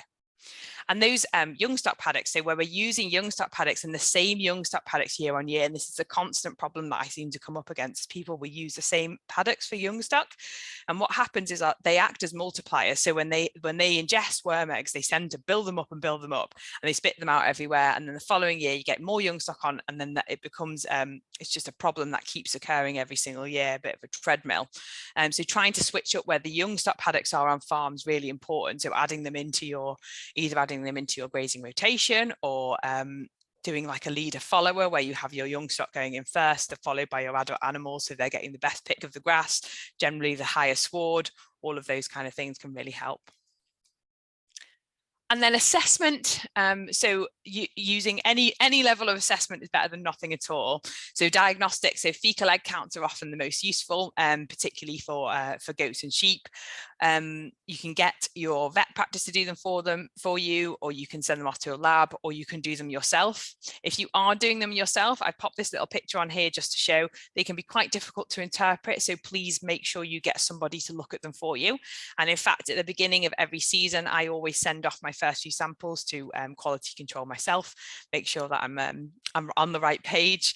But they just can be quite difficult. I mean, there's 2 little coxy eggs there, but there's lots of bubbles on that particular sample. There's obviously lots of bits of straw and other things in there as well. So just make sure you get someone to check what you're doing and make sure you're where you need to be, but absolutely fine, potentially for you to do them yourself. And then observation, so using, don't ever use fecal egg counts on their own. I mean, they're more reliable in sheep and goats than they are in cattle. But again, just observe what's going on as well. So you guys will know your animals better than anyone else, having a look. And one thing I will do when I'm taking muck samples, if I'm going to collect them myself, is I'll look at the group of animals that I'm in, and I will do some body condition scoring at the same time. Just having a little look, seeing what's going on, and see if that's changed. I'll be looking at the animals. What does their coat look like? If I'm in with a group of cattle, I'll be looking or thinking things like coughing as well. What's going on? What do they look like compared to when I saw them a month previously? If I'm using weights, even better, because you can assess whether or not things will need treating potentially based on those weights. Bloods can be useful as well for things potentially like liver fluke. So you can use, for example, like this time of year, your first year grazing animals can be used as sentinels to see whether or not animals need a flukicide or not, a housing.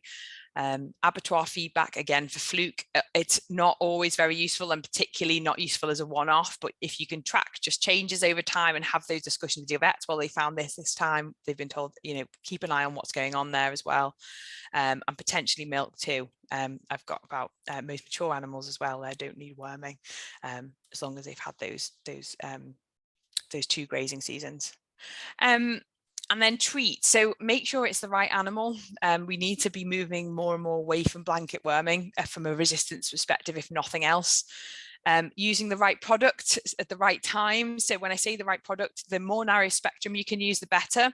So for example, if you need to use a worming product in the middle of summer, you probably don't need to use a wormer-flucicide combination product. There's lots of them out there. If it doesn't need to be used, don't use it, because you're going to increase that risk of resistance. Always go as narrow spectrum as you can. The right time. So again, yeah, is it the right time of year for that particular product, and always the right amount. So even if you don't have weigh scales, always dose for the heaviest animal in the group, to make sure that you're not underdosing animals and increasing that risk of resistance as well. And then we've got about targeted selective therapy there as well. Now, what that means is effectively not treating every single thing, so treating only those animals that require it, so those that aren't meeting your weight gains targets, and leaving some worms in refugia. Now what that means is leaving some worms that are sensitive in those animals that don't need treating, so you're always trying to reduce that risk of resistance. This is a dump paddock, so this was a friend of mine who's on the team as well, Bruce, who's a dairy farmer over in Ireland. He has quite a lot of rivers and streams on his farm. He gets a bit worried about ivermectins in groundwater. There's a recent study in Ireland found ivermectins in about 18% of nearly 90 samples of groundwater. So he has this particular area. If his animals need worming, they come in and they get wormed. He calls this a sacrificial paddock. It's not sacrificial for the cows, it's sacrificial for the dung fauna, and also it's away from any waterways on his farm. He feels a lot happier doing it that way. I think it's a pretty good idea. And then always going back again to that fecal egg count reduction test, just make sure every single time that we worm animals that we're checking that there is no resistance there, and thinking about switching products as well if we need to. Just a couple of resources for you guys. So we've got the SCOPS, the Sustainable Control Parasites in Sheep, and the AHDB Parasite Control Guide. So that's released every year. It's got all of the products on, what it's useful against, all the withdrawals that are all up to date. Very, very useful document. And then if you guys want any more information, yeah, please feel free. There's all of those things to have a little look at. Thank you.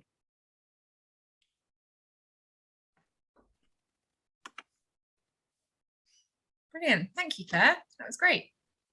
Has anyone got any questions? We haven't got any on the Q&A, but if anyone wants to chirp up quickly, got a couple of minutes. Don't know, rush at once.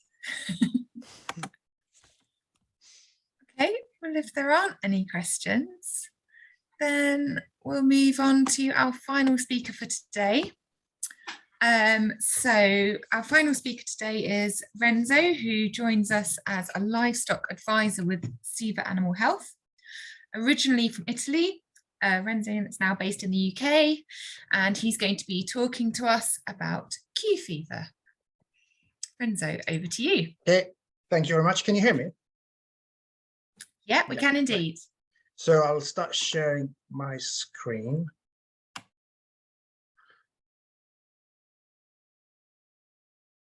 I hope you can see the presentation. So just a quick introduction from me. I've been working in UK in the farming industry since 2009, as a farm vet since 2012. And I just moved on into the industry 4 months ago. And I want to thank you for the opportunity to talk about Q fever. The title of my presentation is a disease with underestimated consequences. This is probably not the case in the Netherlands, because they had a big outbreak, as Piet has already mentioned in the first talk, quite an important outbreak in the Netherlands, mostly related to goats farms. There were over 4,000 human cases, and 60% of them asymptomatic and 20% with pneumonia leading to hospitalization. Mostly related to goats farm. So the white dots you see in the map, they are the goats farms, and you can see the level of blue. So the darker blue is where there were the majority of the human cases. So the strong correlation with goats farm. They implemented some control strategy, mainly culling of all the pregnant animals and compulsory vaccination. So just quickly touching on the bacteria. So it's a his name is Coxiella burnetii, and is a bacteria that has two different forms: a spore-like, which makes the bacteria extremely resistant in the environment. This is an important characteristic of these pathogen. And this is a small bacteria, which allows the transportation of the bacteria with the wind. Other important characteristic of this disease is that can be spread from one farm to another up to 10, 11 miles of distance. And these are very highly infectious. In human, 10 bacteria are enough to infect a person. So we tend to believe, well, from our study at university, that is mainly related with tick. It's a tick-borne disease. In reality, the main route of transmission is inhalation of contaminated particles, and is typically a disease of small ruminant, but it can also, it's been described in other animals, even fish and reptiles. And as you probably know, is an important, is an important zoonosis. So in human, just very quickly, I want to touch how the presentation in human incubation is 2-3 weeks, and mostly asymptomatic. 40% are flu-like syndromes. There are 4% of people that needed hospitalization, and especially due to hepatitis and pneumonia. 2% of these cases, they can end up with chronic disease, mainly endocarditis, chronic fatigue, and it can determine abortion in pregnant women.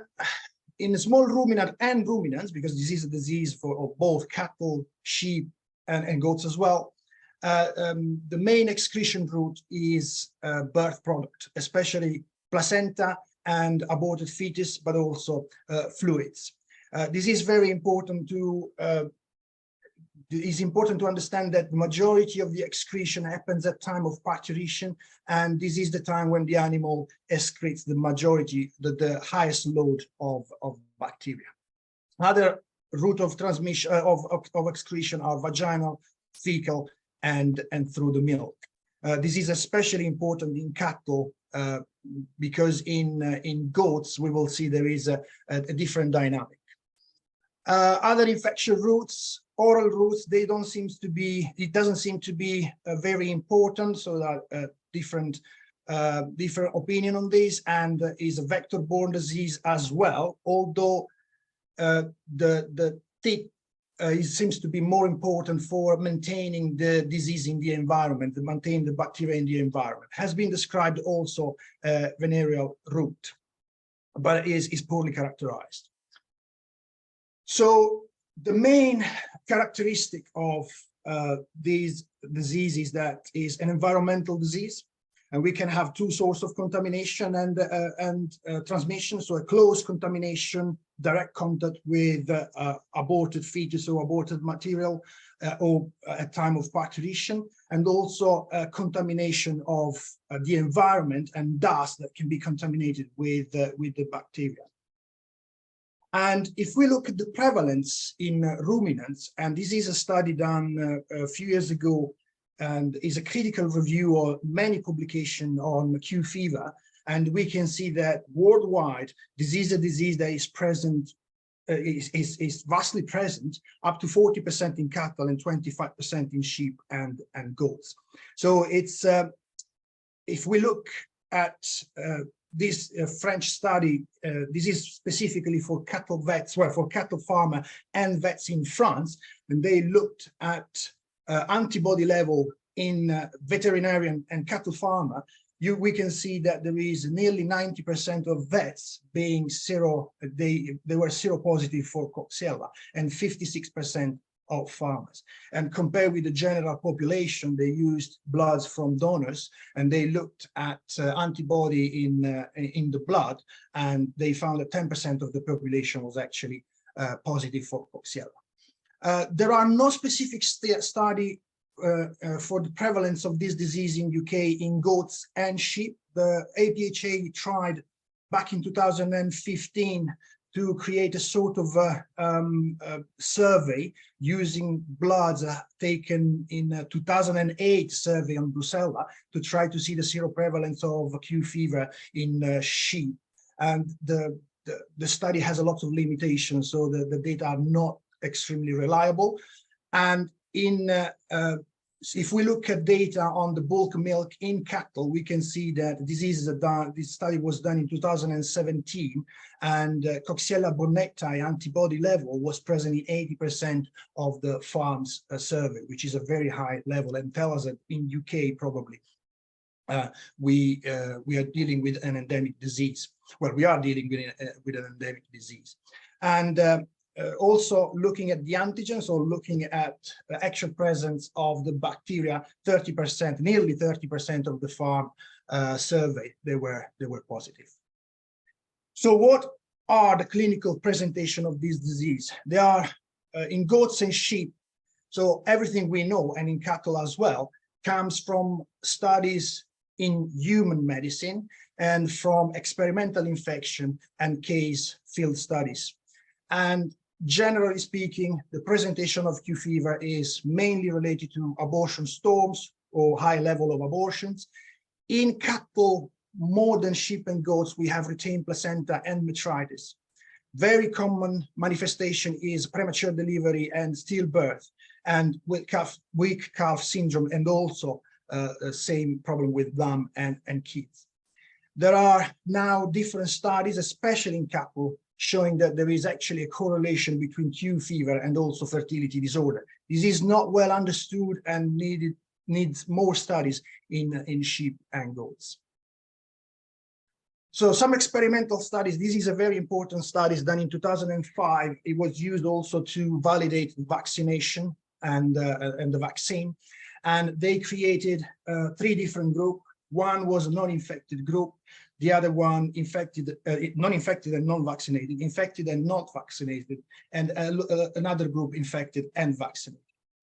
And in the non-infected ones and not vaccinated, the baseline of abortion in goats is already quite high. So you can see that already 15% of goats have aborted, even if not infected. The infected and not vaccinated, they had 75% of the animals aborted, and 100% of placenta were positive for Coxiella. So a strong correlation between abortion storm and Coxiella, as much as we see in the field. And the infected and not vaccinated animal, only 6% of them had aborted.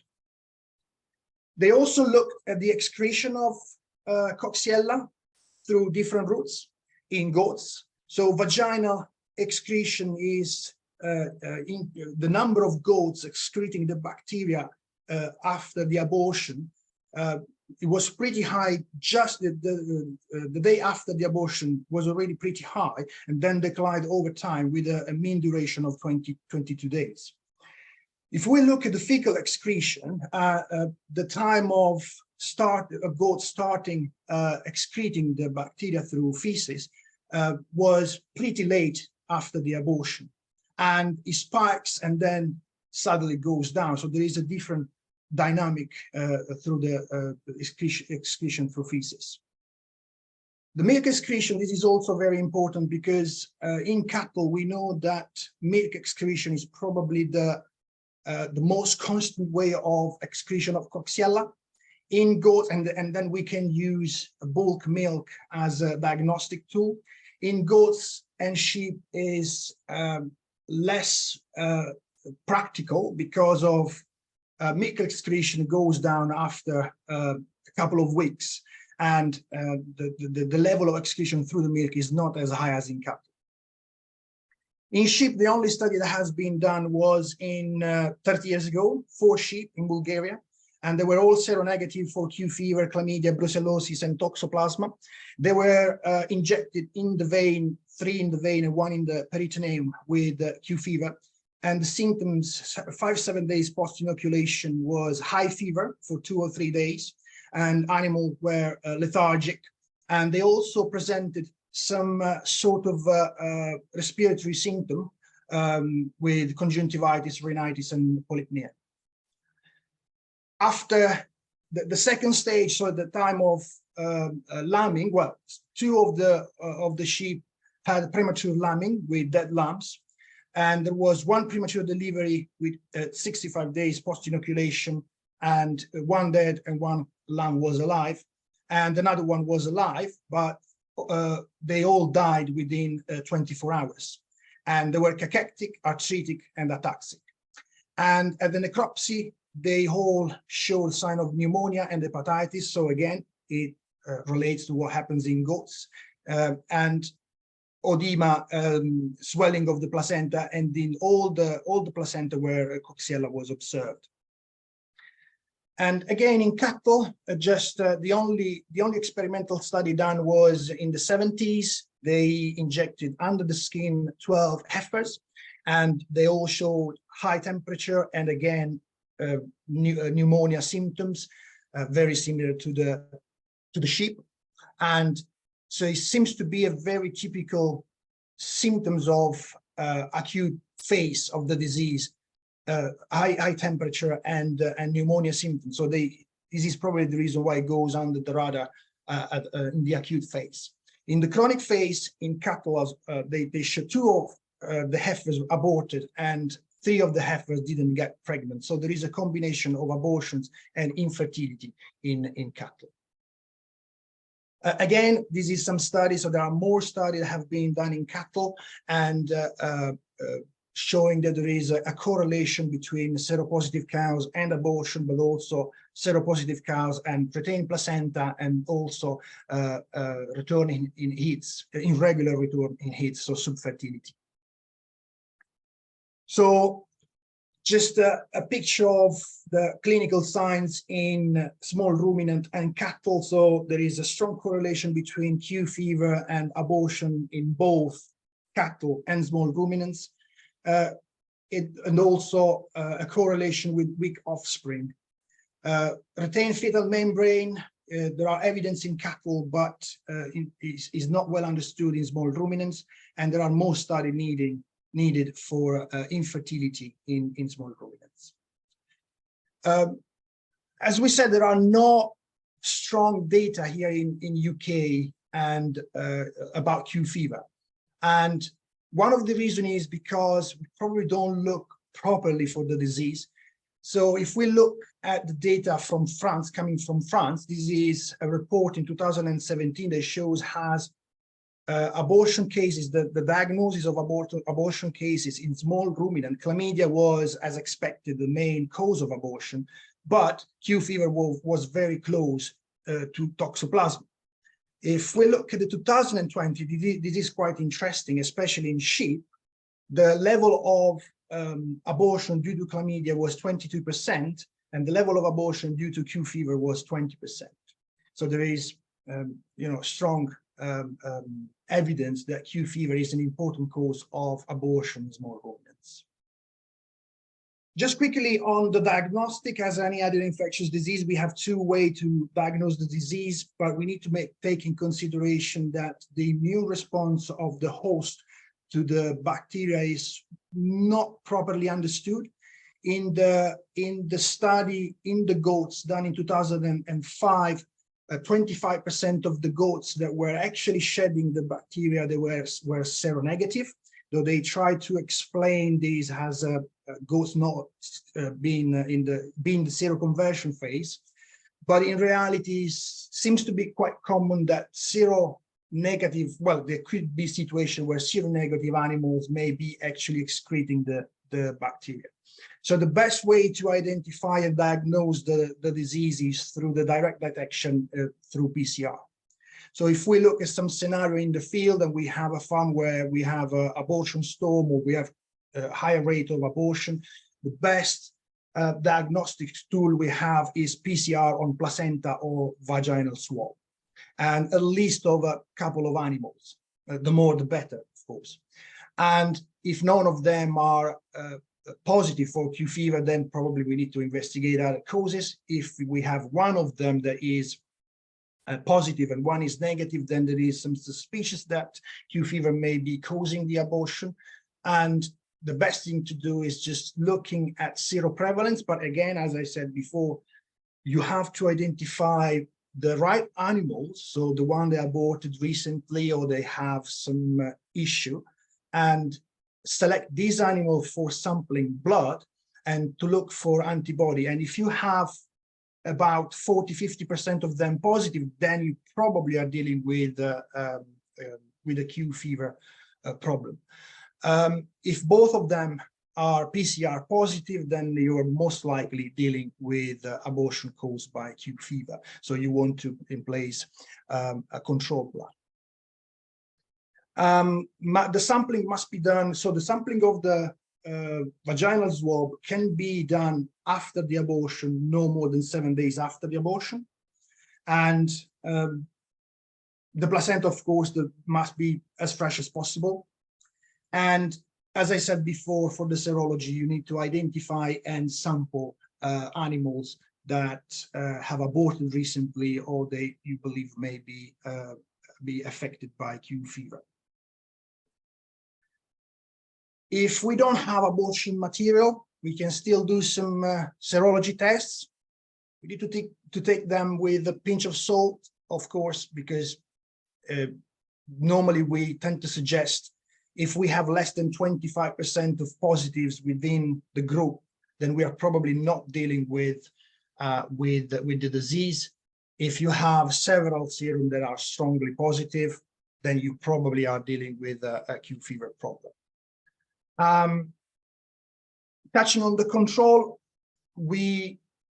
so when we talk about control of Q fever, there are different approach we can take, but of course the cornerstone is vaccination. The control measures are based on the characteristic of the bacteria. So we know that there can be vaginal shedding at any stage, so not only at parturition, but also outside the lambing and kidding time. There can be fecal shedding, and that can be animals that look healthy, and there can be shedders as well. So looking at risk factor as well, there have been studies showing, as I said before, the wind is a risk factor for transmitting the disease from one farm to another. Precipitation, so the rainy season, they reduce the risk of transmission of Q fever, and the risk factor other than wind speed, also temperature and dry period, they are all high risk factor for spreading the disease. We can take some non-medical measure, and these non-medical measure are, general hygiene during parturition and disposal of the placenta that should be done properly. At the time of lambing and kidding, make sure that the wearing gloves and the level of hygiene must be high, and avoid spreading manure from potentially infected farm or infected farm on field, especially when there is wind and when the conditions are dry and windy. There has been some studies around using antibiotic on the back of what we do with chlamydia, and when we use oxytetracycline at 105 and 120 days of gestation. And there are limited evidence in goats that this approach works. And in sheep, in 2013, there has been a study showing that the treatment with oxytetracycline at days at 100 and 120 of gestation does not prevent shedding of the bacteria and doesn't limit the duration of the excretion. And there is some evidence in cattle that at the time of calving, animal treated with oxytet may shed less bacteria. But again, it doesn't help in the overall approach control of the disease. So the cornerstone of the control strategy is vaccination. It will help with the clinical symptoms, so with the abortion. It will help with reducing the excretion of the bacteria, and it will help improving general reproductive performance. And if we look, again, this is the study done in 2005, and so the Coxiella has two phases. Phase 1, which is highly infectious, a phase 2 that is less infectious, but apparently, again, from studying human, the immune response from the host is towards both the phase 1 and the phase 2. So they try to develop 2 different vaccines, a phase 1 and a phase 2, and the phase 2 didn't show any efficacy. On the other hand, the phase 1 vaccine showed a very high level of efficacy, and the abortion it was only 6% of animals aborted compared to the 75% of animals that were not vaccinated. This is, again, we've seen before that the mean duration of excretion in infected goats after kidding is different according with the route of excretion. Vaccinated animal compared to non-vaccinated animal, vaccinated animal with phase 1, they show a massive reduction of days of excretion after abortion, and compare the vaginal shedding, which was 21 days for non-vaccinated animals, compared to the vaccinated one, was only 1.5 days. So helps hugely in goats to reduce the shedding. And the overall effect of vaccination, both in small ruminants and cattle, so is clear correlation between vaccination and reduction of abortion. And in terms of excretion, there is a strong reduction in goats, and in cattle also there are evidence of a massive reduction in excretion, and also heifers vaccinated with the vaccinated heifers, they show a better fertility. So in conclusion, Q fever is an infectious airborne disease affecting ruminant, but also human. And in some situation in human can be cause of important disease. And the main clinical presentation in small ruminant and ruminant in general is abortion. In cattle, also proof of reproductive disorders. And it's very important that we start looking for the disease, because we know it's endemic, we know it's present, it's very strongly related with the stock density and overall weather condition. And we need to start looking into it a bit more closely, because we know it can be an important cause of abortion in small ruminants. And the cornerstone of control is vaccination, although there are also some biosecurity, biocontainment measures that can be taken to reduce the spread of the disease. Thank you very much, and I want to thank the Dairy, Sheep and Goat Conference for having me. Thank you very, very much, Renzo. That's a very important talk about a very, very important topic that we need to all be aware of. I think all that's left, let me see if there's any questions. So there is one question. Please, Renzo, how long after the abortion storm involving Q fever would you expect animals to remain seropositive, accepting not all of them will be? Yeah, very good question. So in theory, the animals should stay seropositive all their life, but we don't really know what happens after exposure to the bacteria rather than after the abortion. We don't know what happens at that stage. It could be that they don't develop enough antibody, or they don't develop the antibody detectable with ELISA. But in theory, it should be the whole life. But just bear in mind that if you have seronegative animal, that doesn't mean they are not infected. That's why we need to interpret the actual the serology. Thank you very much. Thank you. So all that's left for us is say to all the delegates that we will send out an invitation for you to apply for your CPD certificate, because this event is AMTRA approved. And thank you all for joining us from all over the world, basically. And to thank our sponsors, SIVA and HIPRA, the drug companies, and Moore Scarrett, accountants who specialize in agriculture and veterinary, and say thank you all to all of you, and have a lovely rest of your weekend. And we hope to see you again sometime very soon. Thank you very much, guys. Thank you.